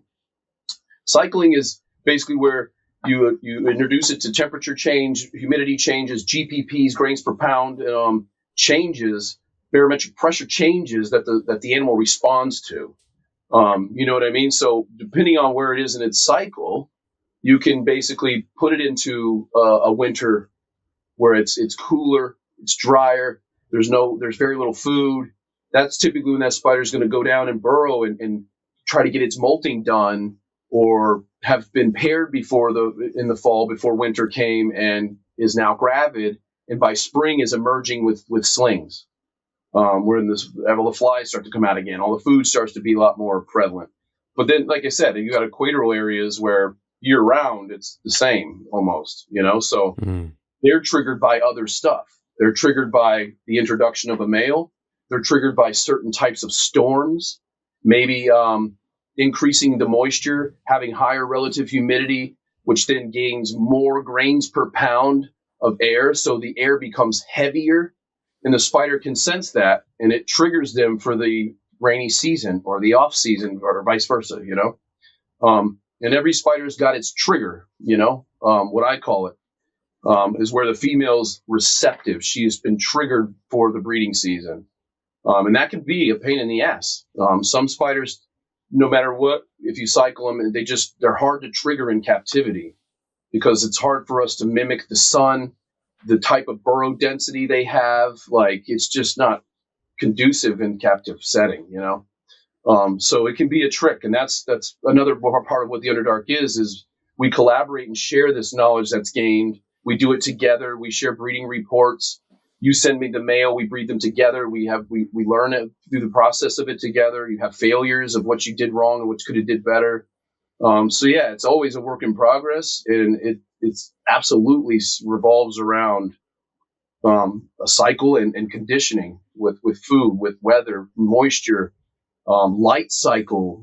Like, because some spiders live in the desert, they know the difference between the sun baking and a nice cool evening in the desert. You know what I mean? So it can be done with heat lamps and giving the proper depth for a nice cool burrow where the surface temperature is in the 90s. It kind of triggers her to want to burrow, when before, if she was just in a 70-degree room, she's just chilling on the surface all the time waiting for food. But if I put a vacuum bulb there, she's going to be like, shit, I got to get out of here, I'm going to die. So it triggers her to want to burrow and create a burrow. And then you can get her to become more receptive that way, because now that's how it works in where they're from. You got this baking sun, so she's got to find a burrow. She's got to get underground. And that's the cycling part, is getting her to accept a burrow, show those ectothermic behaviors, feeding cycles with rain. And I'm a firm believer in using the weather to do so. So one of my favorite books is called The World Weather Guide by Pierce. It's a book that was written back in the 90s. And people always ask me, well, wouldn't you want to know the weather of what it is today? Well, personally, I'd want to get the weather cycles from as far back as possible to their native, before we started putting our hands on them, opposed to weather today with our screwed up climate change and all kinds of stuff. Like, I would rather try to mimic weather from 300-400 years ago, probably, or 50 years ago, more so than the weather of today. Because the weather today is different than the weather 75 years ago in the Caribbean or whatever, So knowing how much it rains, how many times a month does it rain in January in the Caribbean? How many nights drop down into the low 60s? There's some months where it doesn't rain at all, and it's just baking sun. So that'll make the spider, like we talked about, it'll cause the ectothermic animal to respond behaviorally to that. And that is the cycling, the conditioning process. And it's almost exactly the same as snakes. It's just, or reptiles, it's just tailored to their needs, And that's what makes it fun. That's what captivated me as a child, was their behavioral ritual that they do, the tapping and the communication, how they select their mate and actually copulate. Like, that's all something that's you learn, and it's amazing to, like, nobody's done it before. So, like, there's very little information on, like, this is how it's done. Nowadays, with the power of the internet, you can Google how to breed versicolor, but you're going to find that there's like 10 different little contradictions in there, and like they don't really all line up. And it's like, at the end of the day, learn and research the weather from where that spider is from. Look at how many daylight hours there are. As those daylight hours change, does it start raining, or does it get cooler? Do they go through dry spells? And it's like, you'll see in Kenya, there's no rain for like 3 months. Like, that spider is not running around trying to find food, because not many bugs are in either, So they're going to tend to hunker down and make it through that cycle, which starts her conditioning and receptiveness to the breeding cycle. Interesting. Yeah. The show sponsor, Soul Reptile, they're making basking lights for spiders, and it's really interesting to hear about sort of the change in the behavior and the actual basking that they're doing in these heat lamps. Well, and or under them. I will tell you this, because I've been doing this for so long, I don't mind telling this, but when I first started doing this, there was no book. There was nothing you could pull out. There was nobody to even teach you the stuff I just taught you about the ectothermic properties and, like, understanding the ecology and the weather more so than the spider. Because if you were intimately knowledgeable about the weather where that spider's from, you don't even ask me how to condition the spider. Just copy that weather through the year, and the spider's going to do it naturally. It's going to cycle on its own. So it's not so much like the spider knowledge. It's knowing the ecology and the history of the bug itself, and why they do what they do when the weather is rainy, and why they construct their burrows the way they do, or their retreats along leaves. And, you got spiders that actually, they thrive on that stress, that displacement. You get monsoon seasons where it rains for a week straight, heavy winds, it's trees crashing, and like spiders aren't running around feeding, they're hunkered down hiding, and like sometimes that tree falls, poof, and they got to run for their life, and they're literally being like dislocated from their comfort zone. That displacement is actually part of their cycling. And some of those spiders have evolved because that happens so much that predators are attacking, destroying their nest, and weather is destroying their nest, that they've actually evolved to be used to displacement, where they can that same night wander and find a new spot and web it up and be good. And those spiders can actually double clutch. They can lay a sack. You can take the female, put her in a new enclosure, spray it down, throw some moss loose in there, and to her, it's like that's when she's laying her sacks anyways through that monsoon season. That way, as the monsoon season ends, there's an abundance more of bugs, and like you can trigger your girl to lay another sack before she decides it's time to hunker down and molt.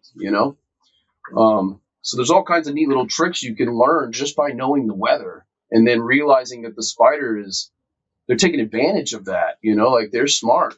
They might have less babies, but she could potentially lay 2 sacks. She doesn't lay 1,600 babies. She lays like 75 to 100. But then she could also just, and they tend to not have a ball either that has to be babysat. They'll just sew it to the wall on the inside of the burrow and sometimes just leave. Wow. And they'll go, or the storm happens and it floods and the water resides and the thing's sewed to the wall safely. The female's already ran for her life and got a new den, and she'll lay another sack, and knowing the spider and the ecology and all that, like we just talked about, you can do amazing things with these spiders that we never knew they did. We never knew that species could double clutch. And then you start to look at its sexual organs and the shape of the spermatheca, and that there's 2 branches to the spermatheca. Like some spider, when they lay a sac, they shed the organ with the sperm inside of it, and they have to molt again to reproduce that spermatheca organ again. So they have to molt again to be able to produce again. So they have to cycle through the season and then molt and then prep her again for the season, and you can breed her again. Some will do that 2 or 3 times because they've evolved for that, and there's always something new to learn.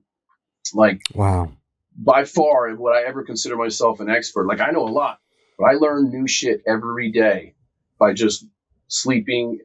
I am around them so much that it's like I find slings in my house.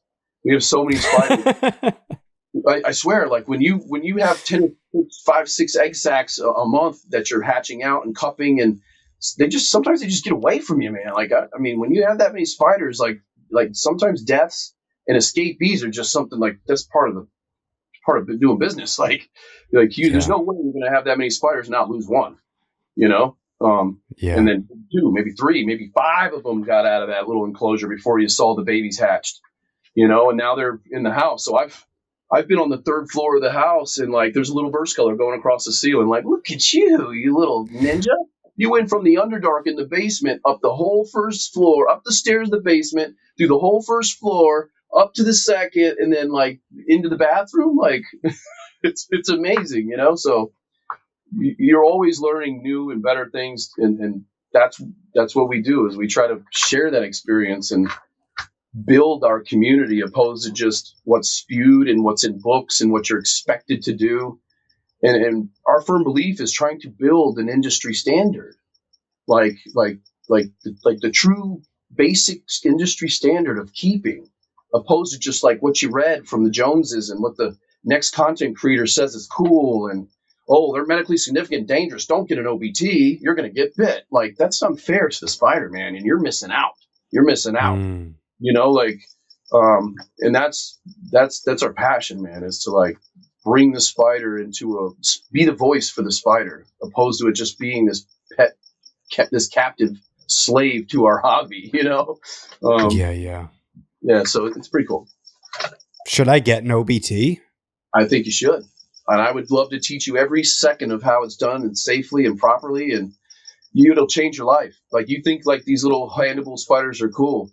You don't even need to hold an OBT. I wouldn't recommend it. It can be done. We had a baboon episode on our Palm Street 3 or 4 weeks ago, and we took out every baboon in the show and cupped it in our hands and showed you like how to take it from this aggressive ass spider to this spider that's curious of what's going on and not worried for its safety, and how each one is more nervous than the other, and like this approach, and like, yeah, we had a full grown female OBT in Warren's hand on the show, holding it, and she was just out walking around, not a single threat posture, and she's just walking around curious. I took her for a second, Harpactira dictator, they get this huge, like that's a huge baboon spider, and just had her out sitting on her hand, Warren, and then she's on here. He took a picture to show like,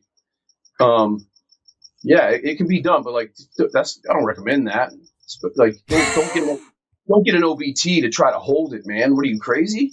Like, but it can be done properly and safely.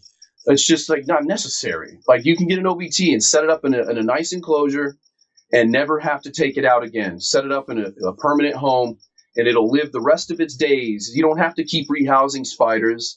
As long as the environment is kept nice and you're removing bolus and keeping it clean, wiping the poop off the glass, like, it'll live the rest of its life in that one den, like, and just keep working on it and building it. Every now and then you can take a stick in there and add a new one, rip that one out so it messes it up a little, and she'll repair it and fix it. And sometimes she'll move to this side and start building over here.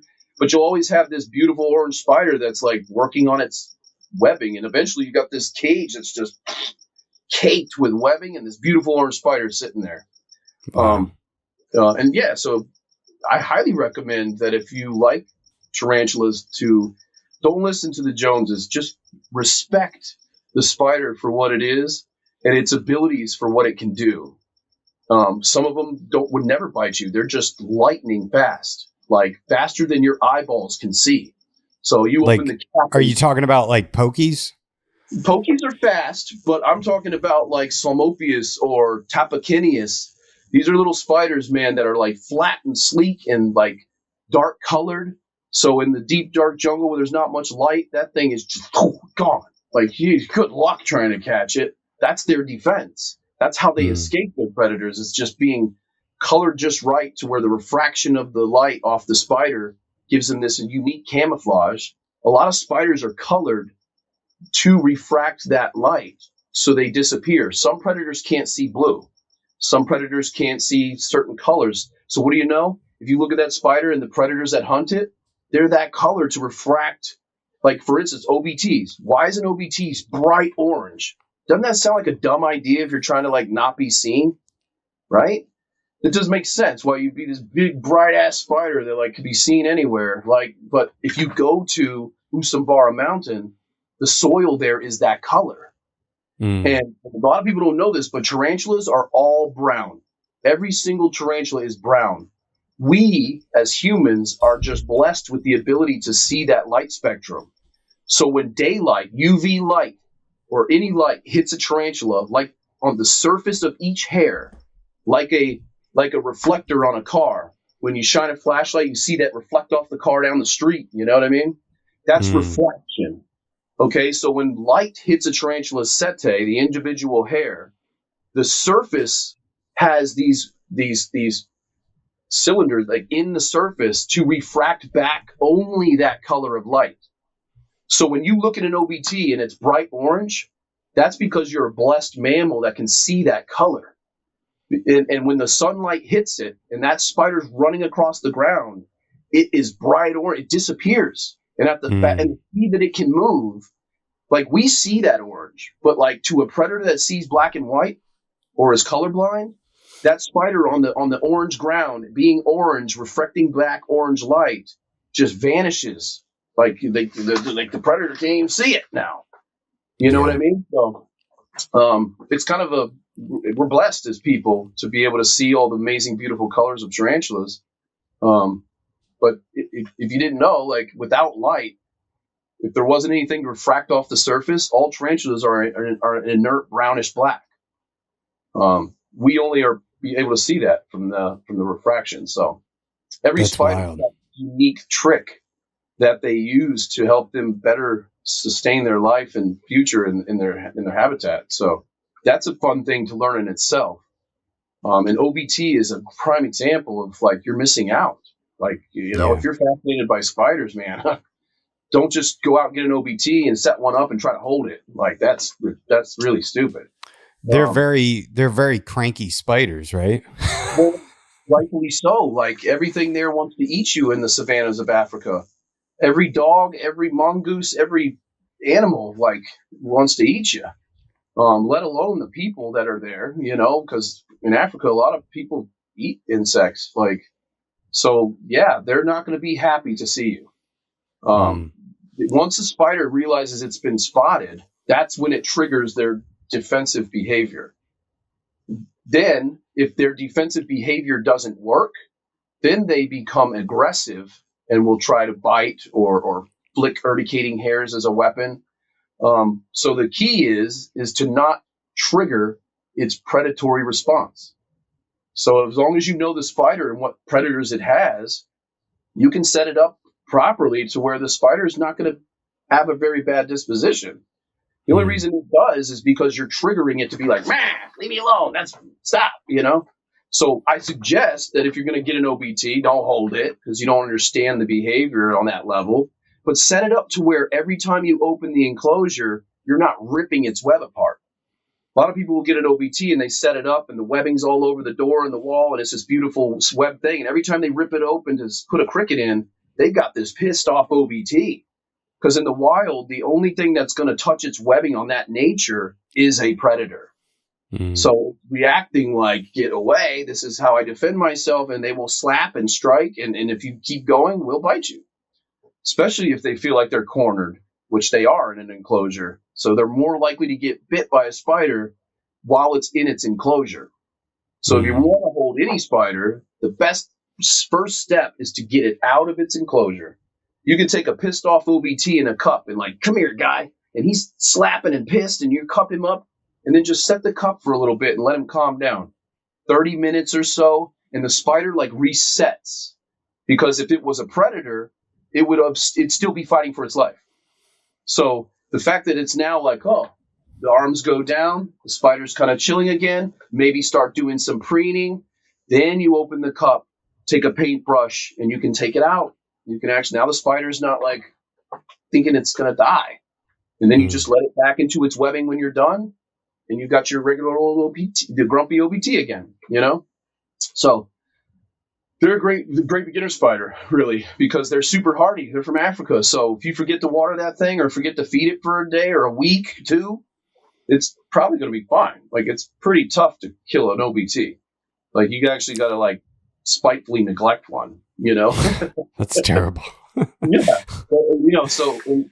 So contrary to belief, yeah, like, I think you should get an OBT. I would love to give you one and teach you how amazing and how easy they actually are. Like, and you'll see through that journey, like, holy shit, he was right. Like, you'll learn, I don't have to teach, you'll learn that on your own if you do the proper care. You set them up the right way and you're taught what we just discussed on the forefront. People that are going to buy a spider, they just hear, oh, don't get one of those orange bitey things. You're going to get bit and blah, blah, blah. And it's like, well, that's kind of unfair for the spider. You should have started the conversation out with, well, this is a very shy and defensive spider, first off. And they are like this because of this. But don't get it wrong. This is a very striking, beautiful, well, rounded spider. And they have amazing feeding response. They're very tough little spiders that you're missing out. All because you listen to the spew of this orange bitey thing. And that's that to me is like crazy. Like, like it's different in reptiles, I guess, because reptiles are way more dangerous. Like there's some snakes that like, I don't know how people do it. Like I could not imagine keeping like a mamba or like a cobra. Oh, like, that's crazy. Yeah. Like, geez, like some of these snakes you see sold in New Hampshire and, not New Hampshire, in Pennsylvania and down south, like what in the world do you need that rattlesnake for, man? Like that is like scary dangerous. Like heaven forbid you didn't lock the lid one night. Like that's nuts to me. If I got an OBT in my house, like, yeah, it's kind of like scary, but not really. if you're not going to just get bit by an OBT, you're not going to wake up in the middle of the night and this thing's like trying to bite you. Like, it's not going to come 10 feet near you. Even if you're in bed snoring and moving around, the tarantula already knows you're there when it enters the room. It's going to stay all the way away from you. You know what I mean? Unless the only way out for that spider is to cross through you or over you, it's the only way you're going to encounter a loose tarantula roaming your home. You know what I mean? And like I just explained, happens quite a lot. I had a Photopelma samani the other day. She was just strong enough to click the little lid, and she got out and disappeared. She's gone for 2 weeks. I couldn't find her anywhere.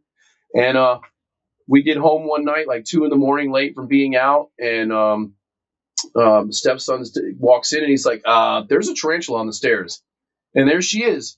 From the basement, went all the way up the basement stairs, through all the Underdark and all the places to go and hide. And like, she went up through the kitchen, through the living room, all the way to the other stairs, and was just chilling on the stairs. Like, for 2 weeks, she was gone. Like, like, it's not like you think. It's not like if you have a couple black widows that get loose in your bedroom.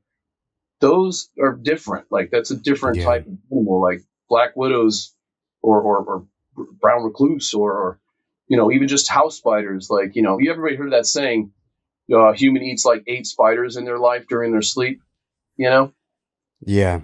I might do that once a week. I don't know. Who knows if who knows if you're actually eating spiders when you sleep or not. But, supposedly true spiders, like, everybody eats one once or twice in their lifetime while they're sleeping. Man.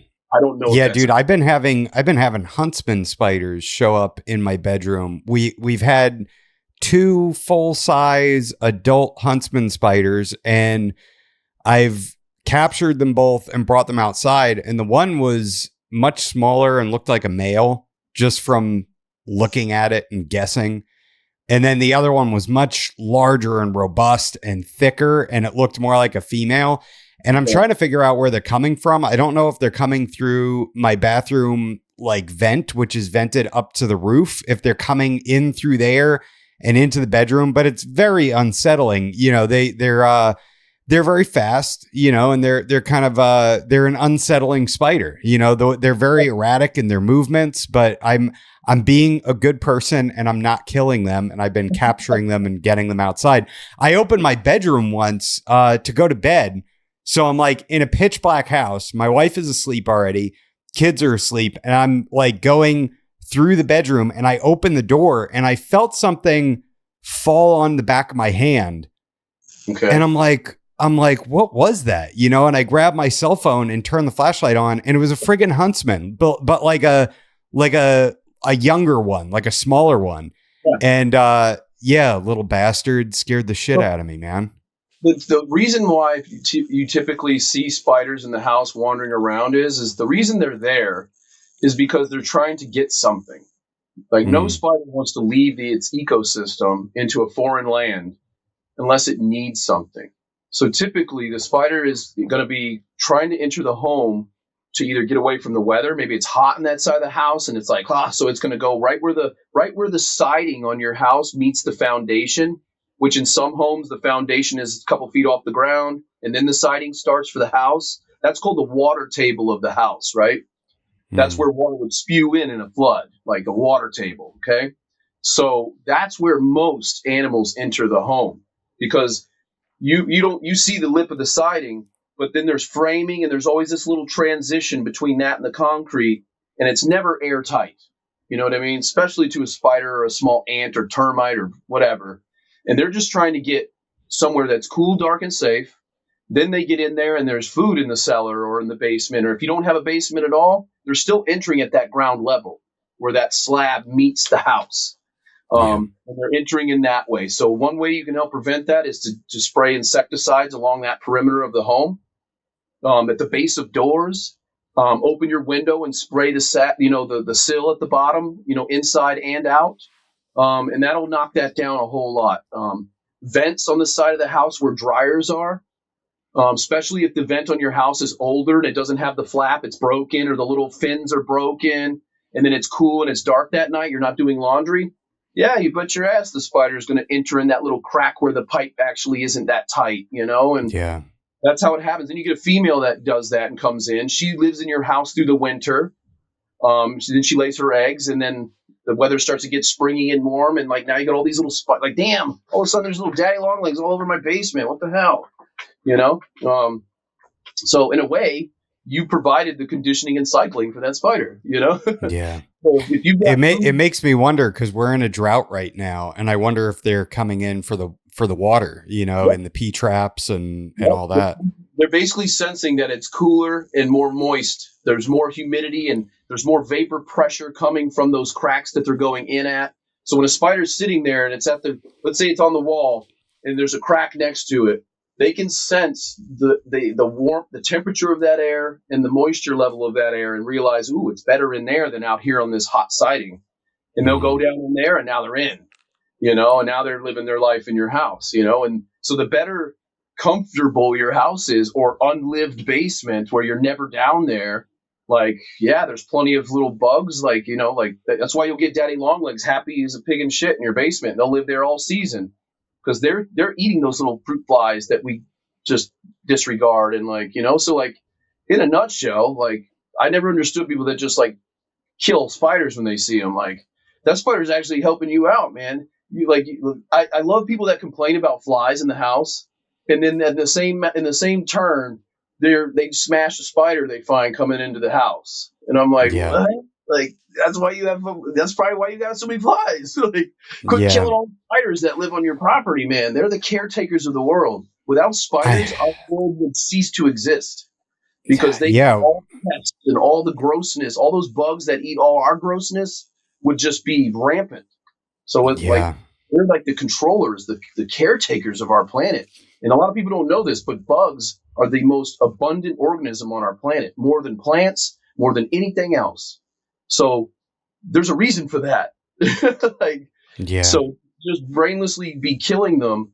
Try changing why they're coming into your home. Like we talked about, like trying to seal and close those entry points, using bug sprays or repellents at those entry points so the spiders don't want to venture further,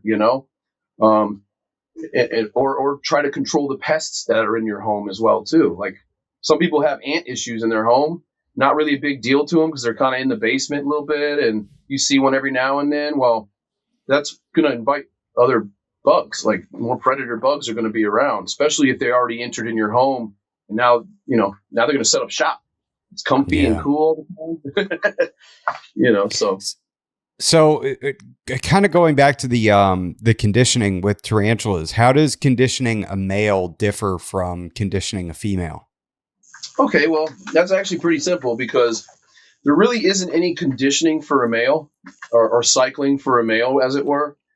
Males can't do anything in the reproductive setting until they become sexually mature. Once they reach sexual maturity, which is called the ultimate molt, they have they go from sling, juvenile, subadult, then they go to adult, penultimate, and then ultimate. And that's where they actually molt out with their sexual organs, which is called the emboli, and it's on the two pedipalps of the spider. The pedipalps are like the hands for a spider. They're the ones by the fangs that like grab and manipulate food, and on the ends of those, the tips is where the emboli are, and they're like folded in like knives or like needles. And then to cycle your male, you just need him to be ultimate, okay? And then make sure that he's hardened, his exoskeleton is good to go, he's ready to go. Make sure he's getting food and moisture. And then all you're waiting for is for him to load his emboli.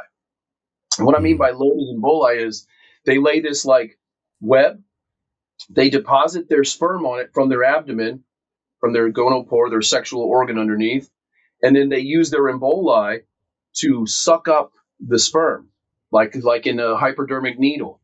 And they use those emboli to subdue the female and reach under and inseminate her spermatheca.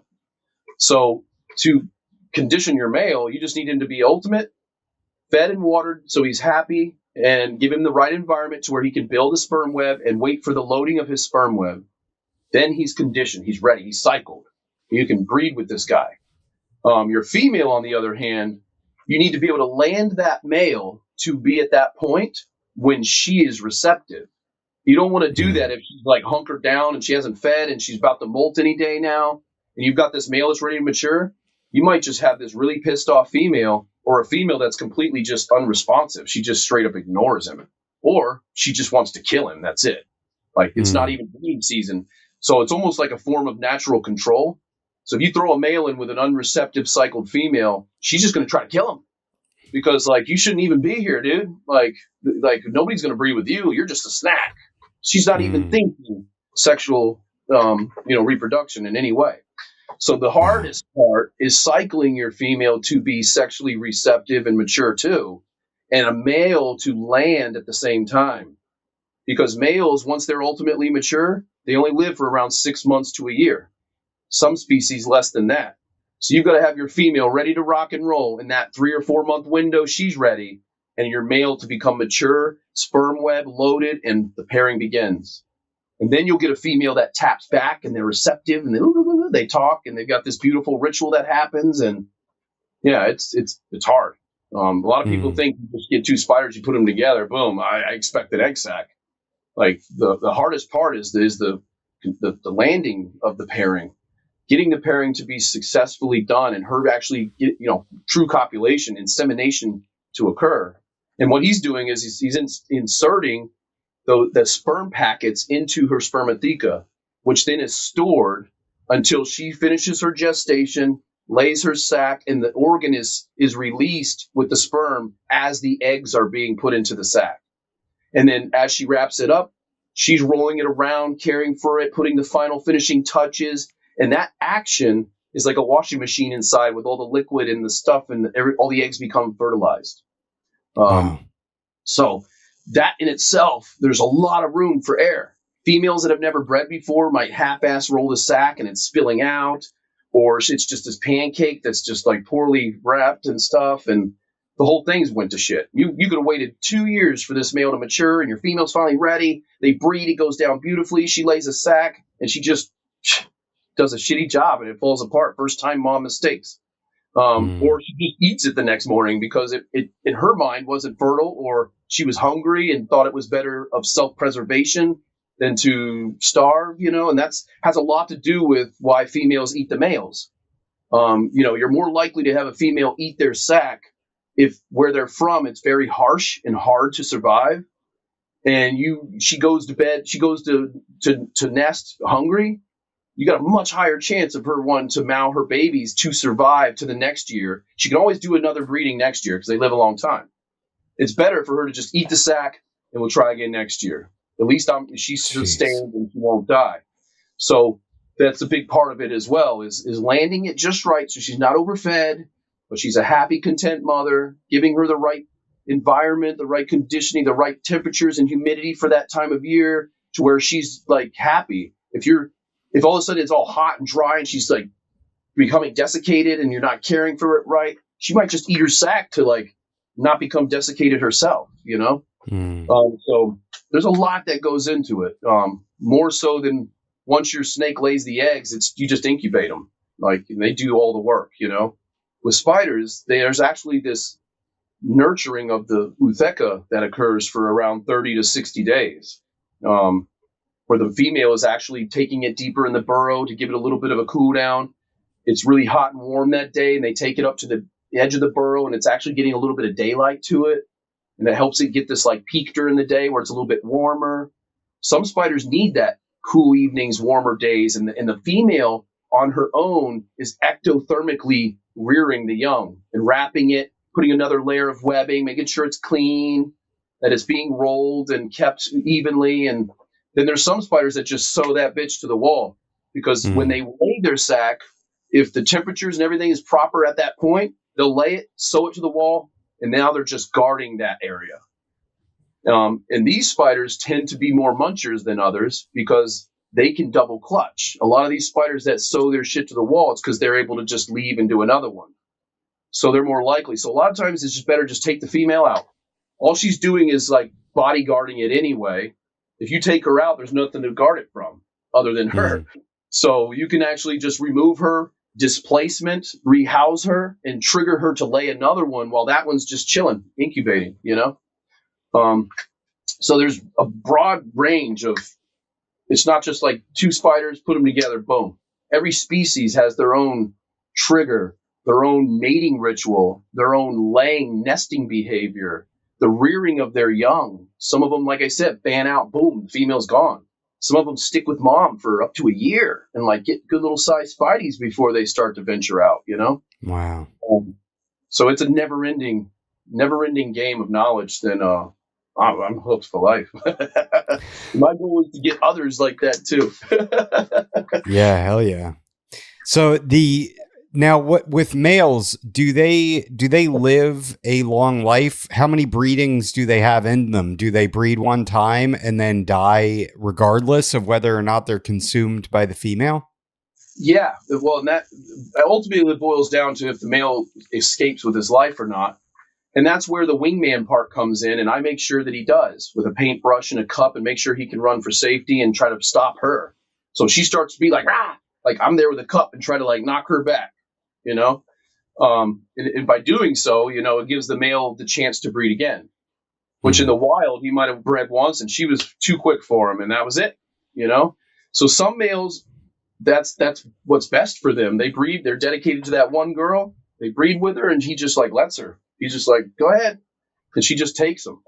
Wow. Or just doesn't go after him at all. She just backs up and kind of like starts like, whoa, he got me. And he just wanders off like, thanks, talk soon. And then you've got some males that can breed multiple times with multiple females. And they live for up to a year. So they can go from like August to like December pairing with as many females as they can. And nobody really knows how many, like the cutoff number is, but the way is the male stops eating and he stops producing sperm webs.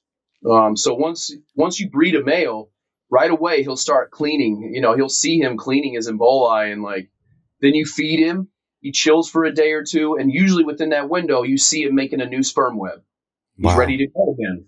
So if you take him from that female after breeding and you feed him and he doesn't eat, and like all you do is see him drink a little water off the wall, and like a week, 2-3 weeks goes by, no sperm web, like he's probably done. That female probably should have ate him then. Like, it would probably have been best if I'd have known that was his last one. It's like, well, just let her eat him. You can't breed him again anyway. Might as well just let her get that nice, nourishing, fattening meal. And there's this theory that's kind of been bouncing around in the science community on the breeding side right now that we're in captivity, we're always trying to save the male. We're always pulling the male away from the female after breeding to try to protect him.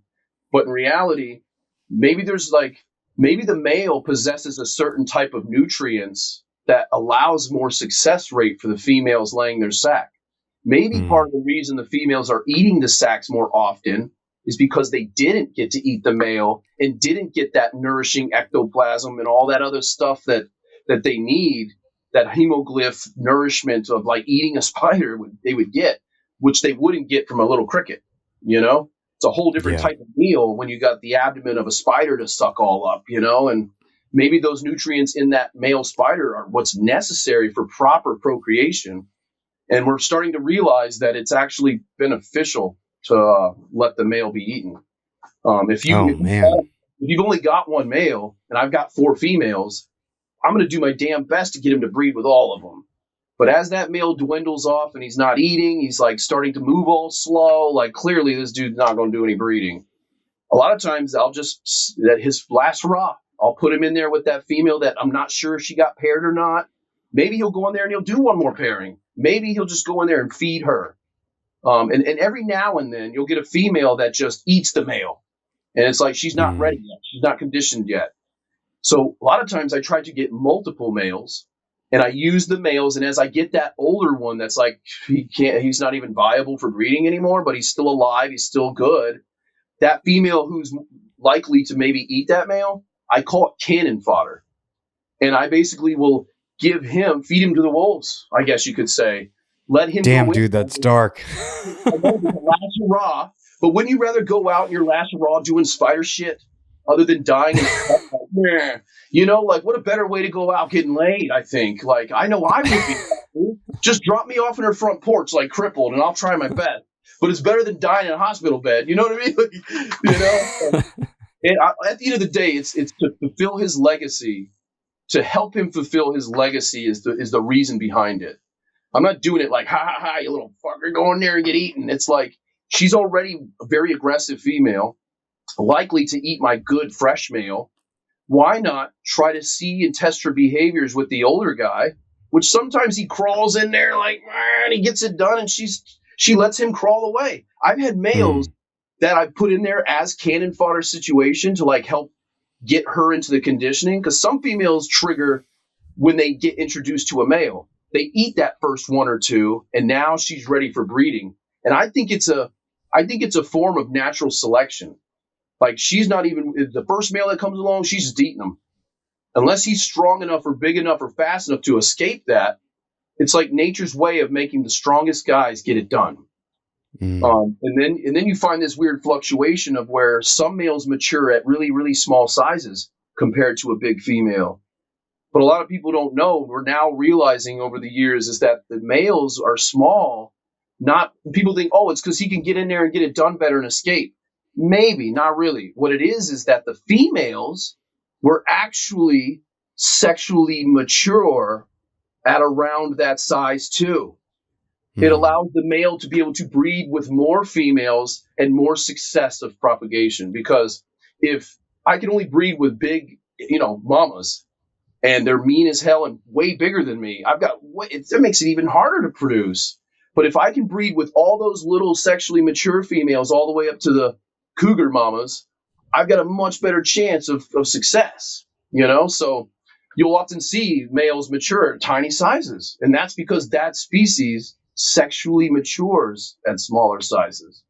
That's something that we've learned in probably the last 10 years of just like, man, why are these boys so tiny? And every female that's big, it's interesting to see. And you'll see that males, like a smaller male, and you've got this big female, I'll breed him with some of my smaller sexually mature females, and they tend to go like flawlessly. It's only those big girls that are like the matriarchy moms that are super picky. They're usually very food oriented. And I think that's like a trait that tarantulas adapt as the mothers who have survived for 20 years to be the more selective mama who she's going to breed with. It's going to have to be this bigger, faster, more robust male than that tiny guy, because you'll get males that are tiny and some that are decent. And I think that's on purpose. So what I'm finding and learning is like, yeah, we want to protect every male that we breed with, but that's not how it's done in the spider world. It's not meant to be that way. That male that you protected and bred with those 4 females, he might have been infertile. He may not even be able to breed, but you don't know that. And now you've bred him with 4 females when really he probably should have just gotten eaten. You know what I mean? And then that next male you've got, she breeds with, maybe they know something we don't know.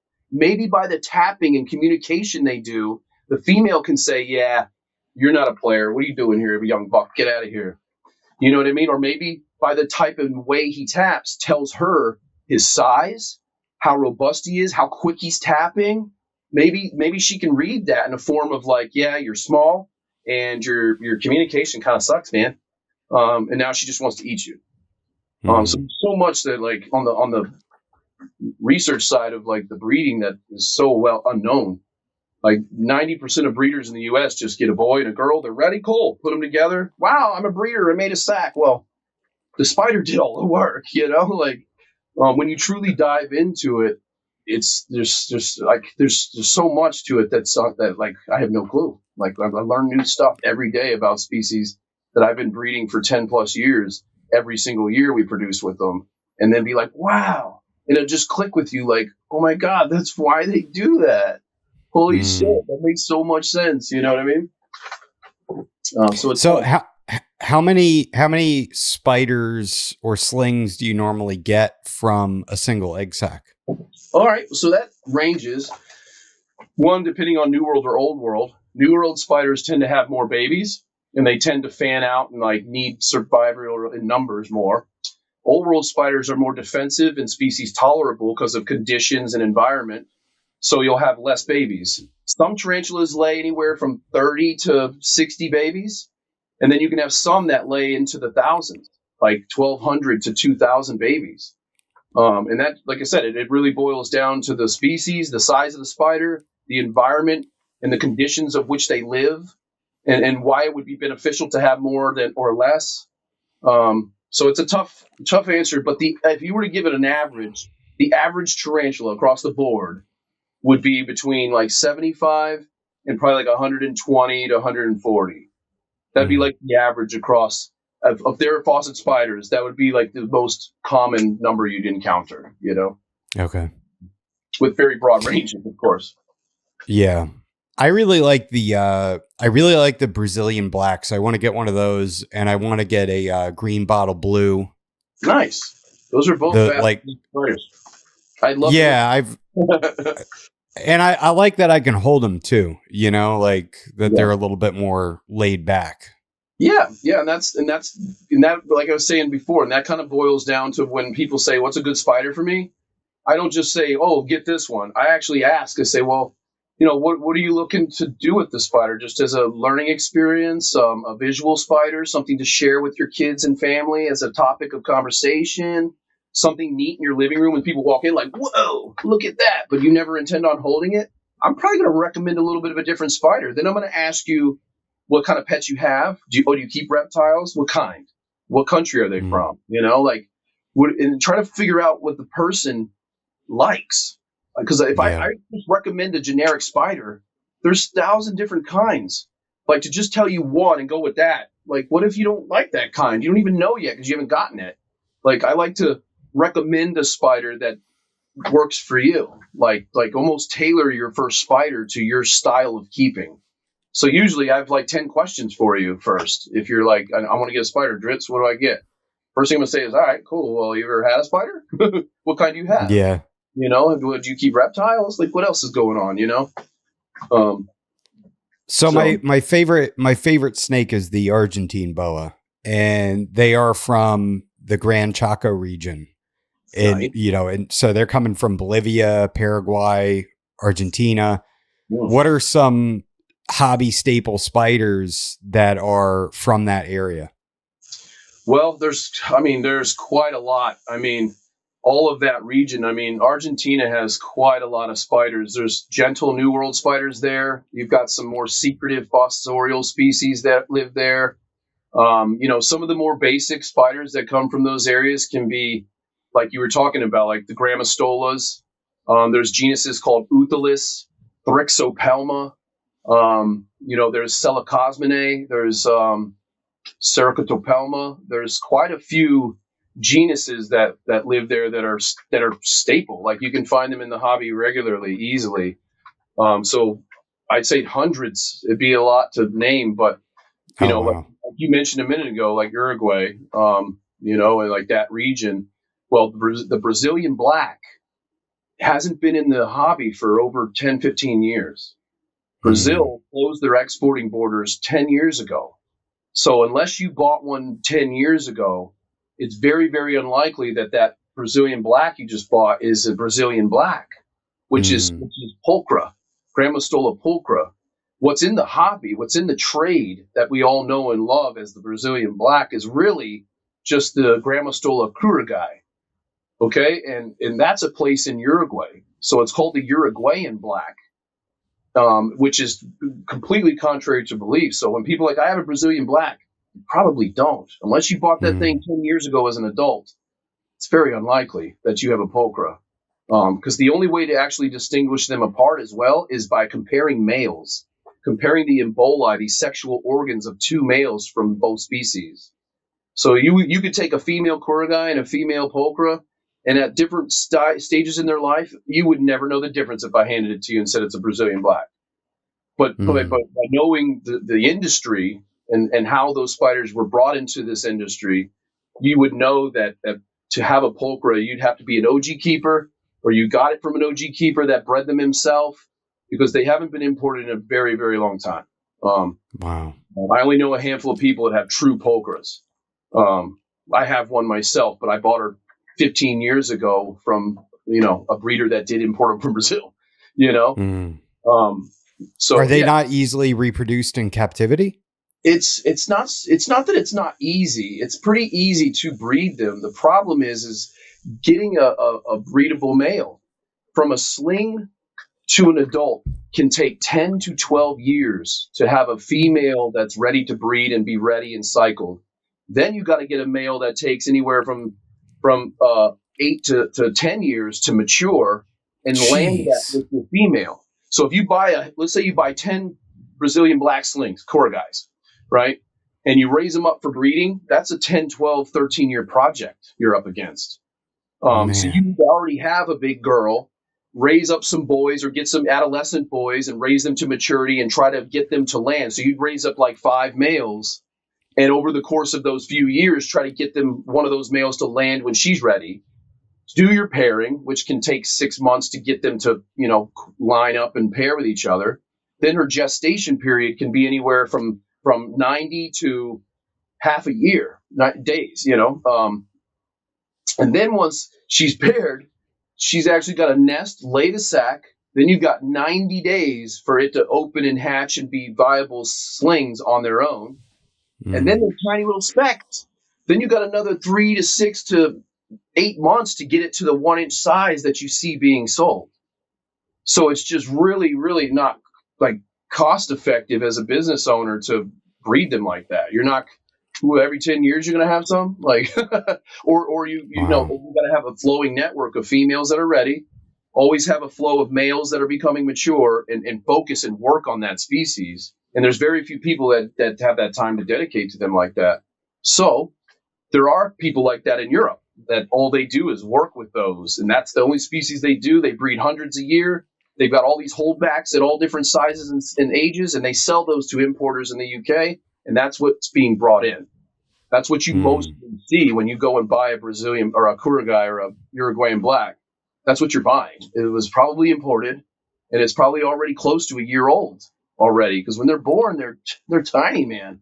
It takes they molt like once every other month, and they grow extremely slow. 12 years from the sling to a full-grown female, and then she Wow. can live up to 25 to 30 years in captivity. So Jeez. it's a project. There's no quick money in breeding some of these species, and that's not part of the engine of why they're still imported. The U.S. is not there yet. Nobody's gave a shit because they just get Mm. imported for cheap. And you can buy, why go through all that headache to breed and produce some when I can just buy 300 from this importer guy at $50 a piece, and now I sell them for 100. Like like that's way easier. Like Yeah, yeah. you're in the business of making money. Um, so that's why you don't see them always being produced like you would expect. They'd be everywhere because as popular as they are. And then you got to know how to do it. Like, let's say you do have ready specimens to breed. You still got to know how to cycle them and condition them. And like anybody can put two spiders together and get lucky. Spiders are very adaptable and they can kind of deal with a lot of conditions and still get the job done. That's what makes them Mm. such prolific like survivors. Like they've been on our planet for millions and millions of years unchanged, other than size and color, but they're already masters at what they do. So that's because they can tolerate a lot and work Yeah. with a lot of things. So it's such a young industry. Like the tarantulas only been being bred on the level they're being bred today for maybe 20 years, 25 Wow. years. All the other breeding that was really happening in the world was in the UK and in the EU. And there was no education, no way to communicate with these people. So unless you were in the scientific community, you were never going to get information like I'm able to share with you right now. It's Mm. through the digital age over the last 20 years that it's actually grown into this true industry. How bad is gatekeeping in that community? Because like you're very open and willing to share information and knowledge, and you're passionate about it and you love it. But I know that gatekeeping is always sort of this thing that is lurking. Is it less so now, or is it still something that's very prevalent in the hobby?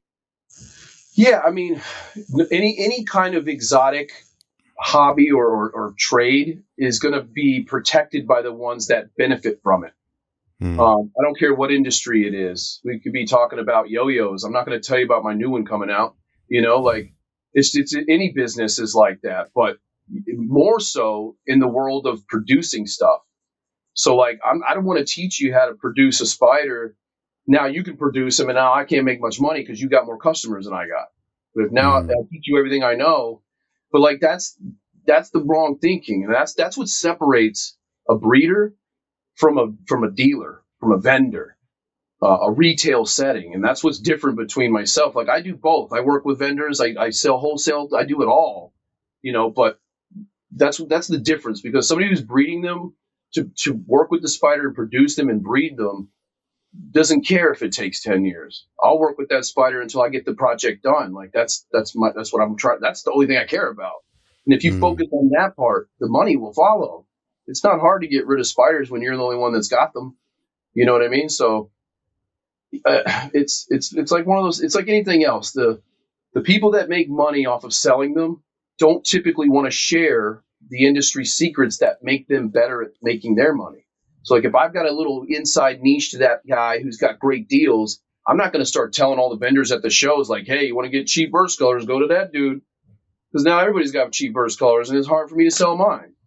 So by rights, it creates this like, shh, it's our deal, it's mine, and like then you get cliques, friends that become little groups and followings, and everything's hush hush, and we're not telling you how we did it, and just like in reptiles, same thing. And then like in theory, it threatens your business by telling people what makes your money for you.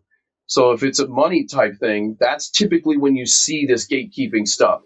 The gatekeepers are the people that are like, my money, like this is my business. Like those are the ones that are typically the ones doing all the gatekeeping, or they're making content videos that spread, following the Joneses of like, oh, these are the top 10 spiders you should get, blah, blah, blah. Well, what do you know? Their best buddy who sponsors their show just put those 10 on his sales list. You know what I mean? Like that's gatekeeping. That's gatekeeping. I'm taking 100,000 followers and making them think the GBPs are the greatest, or to get a curly hair first as your first spider, What do you know? My best friend, all he sells is curly hairs. So yeah, it happens all the time, and there's not really any way around it other than to try to create communities like this. And that's what we've done. And instead of these caustic groups on Facebook that you find where like, oh, what are you, an idiot? You should have did your research. And they make it this volatile place. Like we removed ourselves from Facebook, and we use Discord, and we have a community. It's discord.gg/TA. You're welcome to come and join our community. It's over 11,000 animal lovers like me. And it's not just spiders. It's all walks of life for animals. And it's just a community of people like us that want to do this proper way, sustainably, get them from the right sources, grow their experience and their knowledge. And there's no gatekeeping. You go into my channel on our Discord, and you can type in the word OBT, and it'll bring up everything ever talked about OBTs in there, down to breeding conditions and egg sacs that were pulled. And you have access to all that information just by joining my Discord. You have access to all of that information. And like the only way to eliminate gatekeeping is to create an industry standard of like true keeping and true information. Not just what you Google and Google AI tells you is true. Like you can go on Google AI right now, right? And you could say, what is the best way to breed Brazilian blacks?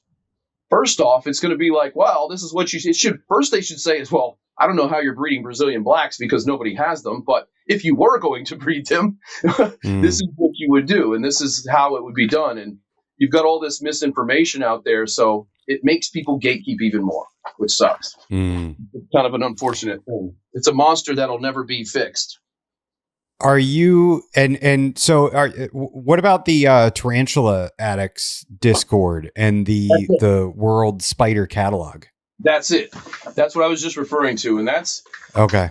So TA is Tarantula Addicts. It's the Discord app. It's been mostly used for gaming and communities of that source, for like technology and staying in touch with that kind of thing, meetings and different things. A lot of companies use them as like, these channels for group chat, and they can have categories for jobs, and like they can be an amazing tool. But our friends, TA, which is his name's Noah, and Annabelle, they run a server on there called TA, and they host a channel for the Underdark in there. So if you go into this server, it's lizards, reptiles, myriapods, isopod, you name it.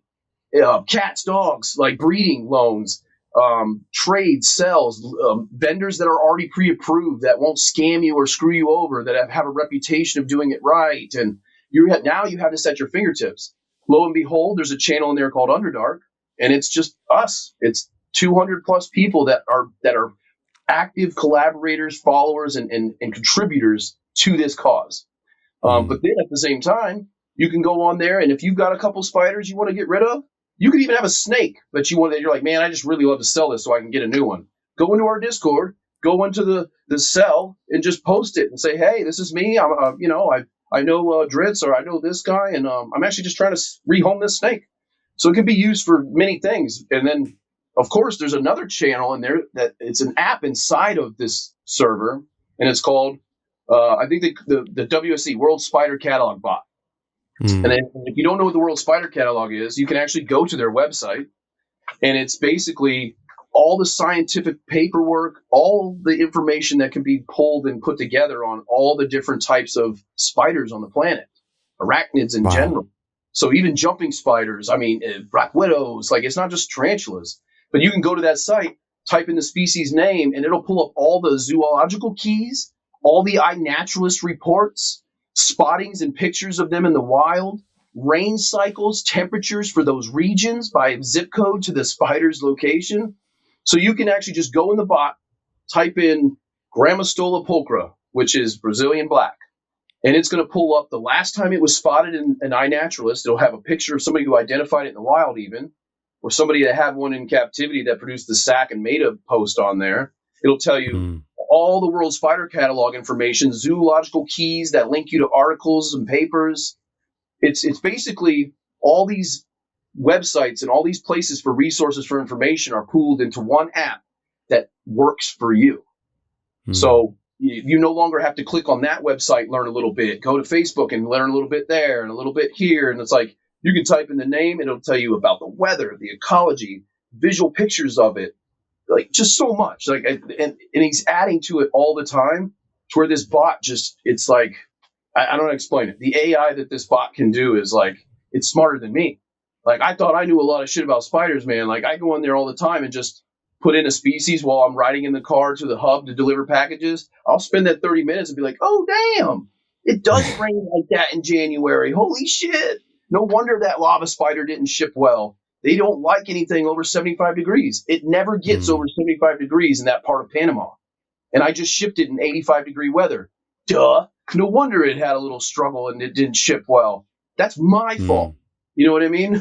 But I'm still learning. Like, this is not a perfected science in any way. But that World Spider Catalog bot in our Discord can give you, like, it's like now you're wielding a sword in this battle.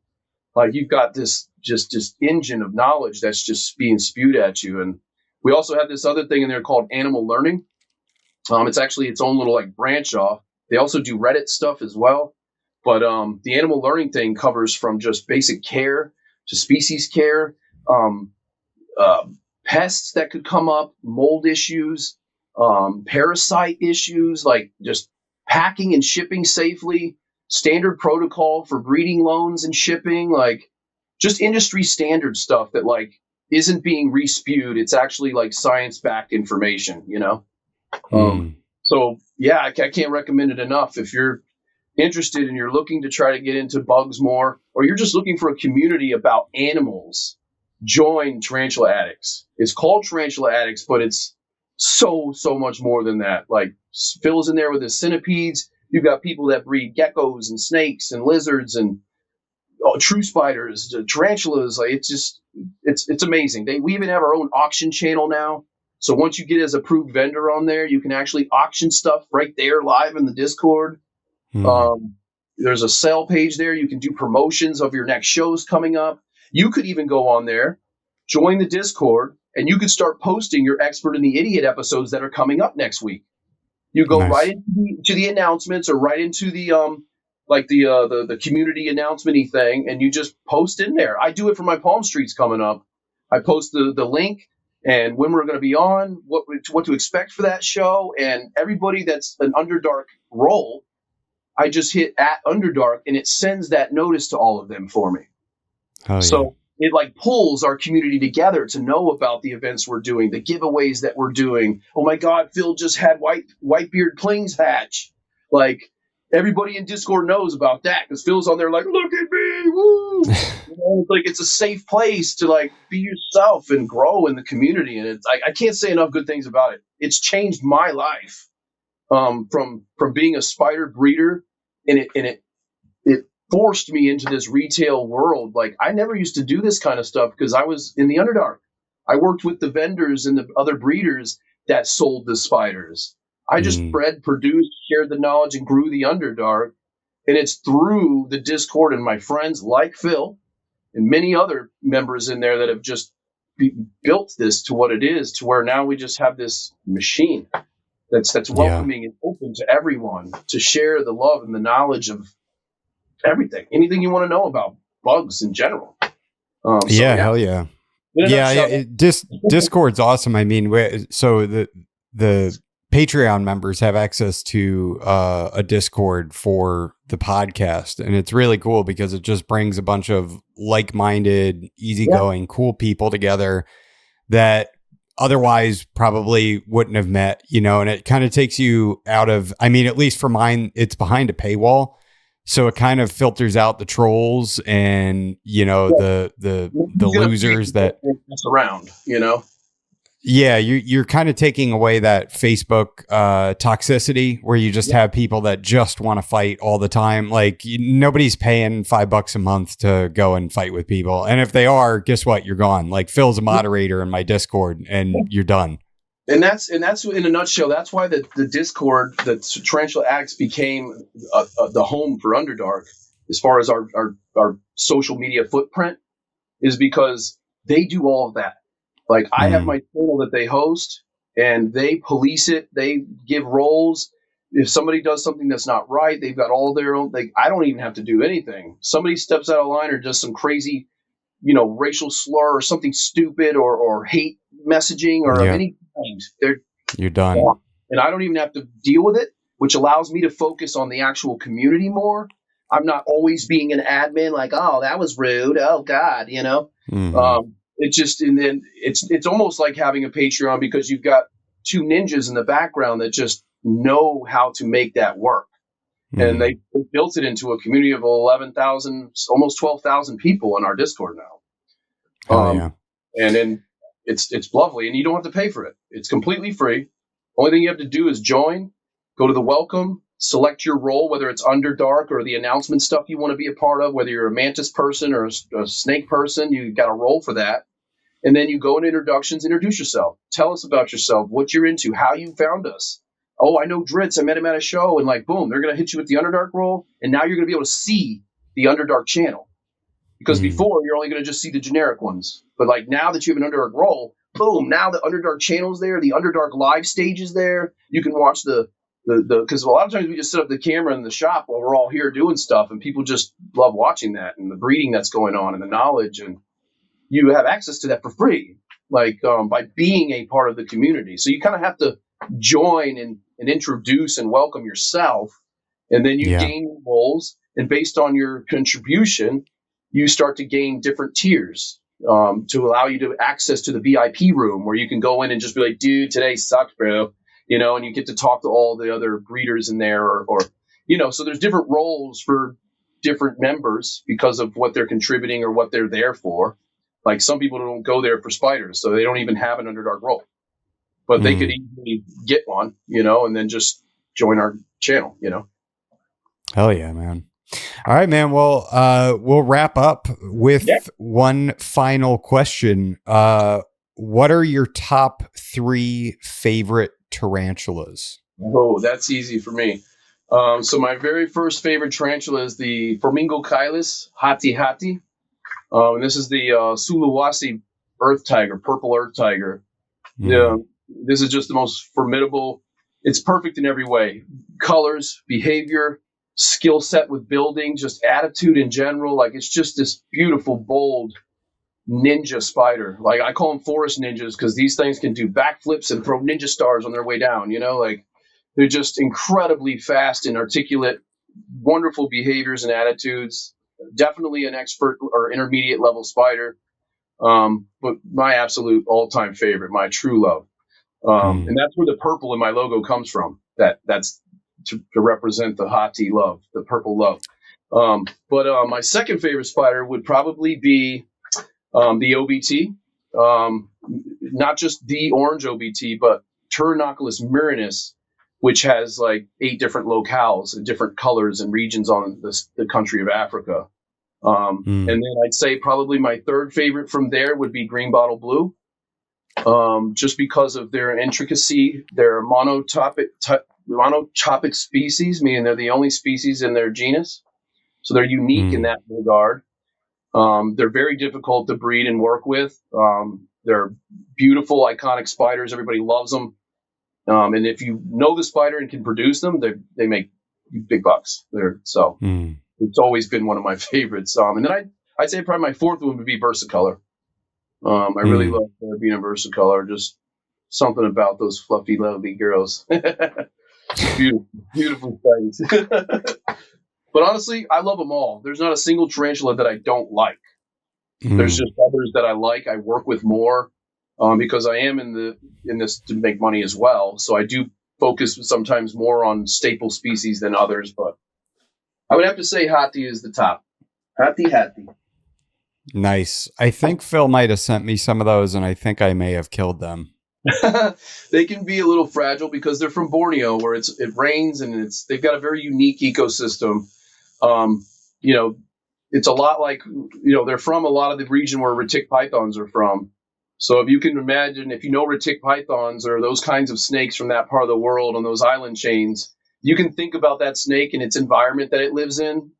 Then just think of that when you're keeping a flamingo chylus spider or a Hati or those, because that's the same environment, moist, dark, not too hot, so it's all humid and muggy. It's kind of like this fine balance between condensation and like mugginess balance. And it's always raining, always like, it's a tough balance. So that's another reason why it's more of an intermediate spider, not so much because it's a fast ninja that knows black belt, but the fact that they just have more specific needs, harder. Actually, I think he sent me electric blues. Oh, I can't remember. Natanacharum are incredible. That's another one of my top favorites. But Kilobrachus natanacharum is the maybe it wasn't that. I don't know what the hell he sent me anymore. I don't know. I killed him. I was very depressed. I know that Phil is one of his pride and joy spiders for him is cobalt blue, which is that's what it was. That's a very like hobby staple, legendary spider. It's been in the hobby for a long time. They're still valuable. They're still wanted. It's this big, mean blue spider. And that was the first spider that Phil ever worked with. And that's how I met Phil, was actually, he heard that I was breeding spiders and I was open and not gatekeeping and stuff. And somebody pointed in my direction. He reached out to me. He's like, man, I bought this adult female that was wild caught. I didn't know she laid a sack. What do I do? And through teaching him how to do that and raise them and rear them properly, we became best friends. So hell yeah. So I guarantee he sent you a cobalt, but he had and blue and Hati as well. So it's possible. Yeah. He sent me some cool stuff, and I guess I did. I was able to keep the LP, alive and doing well, and the red rump, and I did not do so well with the other ones. I killed them. Yeah. And it's also too, like, knowing what a spider needs is like any other pet, unless you really dial it in and start focusing on them, they can be, tricky and to understand when they need food, when they need water. It's like any other animal too. And like getting that balance and understanding that this sling might need more than that one. It's a practice. Like it's a knowledge thing and experience. Yeah. So you're not the first person that's like, man, those just didn't make it. And it's like, you might not have did anything wrong either, but They all died in molt. Yeah, and that's another reason why they lay so many babies, like we talked about. Yeah. Like the numbers, because a lot of them are going to fail anyway. Or it could be it was a little too moist. So the moisture was a little bit higher than needed. So when they molted, it was kind of sticking to them a little, and they couldn't excavate the exoskeleton properly, and they get like stuck, kind of like stuck shit on a snake in a way, because it was kind of too wet and gross, Yeah. So it could have been that, but unfortunately they don't talk to us, so we don't know. But there's usually a reason for it, and it's not always the keeper's fault. I like to tell people that, because some people get spiders and they just die, and they're like, oh man, it's just not for me. I don't know what I'm doing wrong. And it's like, you maybe not do anything wrong. You just next time buy one that's a little bit older, a little more set up, opposed to this tiny little sling, Yeah. But, right on, man. Yeah. Well, thank you, dude, man. I really appreciate you coming on and dropping some knowledge, man. Yeah, no, I appreciate you giving me the chance to talk, and like that. This is important to me for the sole purpose of just reaching more people, as many reptile people as we can, and like with partnering with Bushveld, reptiles, and trying to bring reptiles into spider people and spider people to reptiles, or insects in general. But I really appreciate you giving us the chance to spread the understanding and the love about them. We don't get the chance often to ramble for 3 hours. Hell yeah, man. Thank you. Yeah, much love. I appreciate it.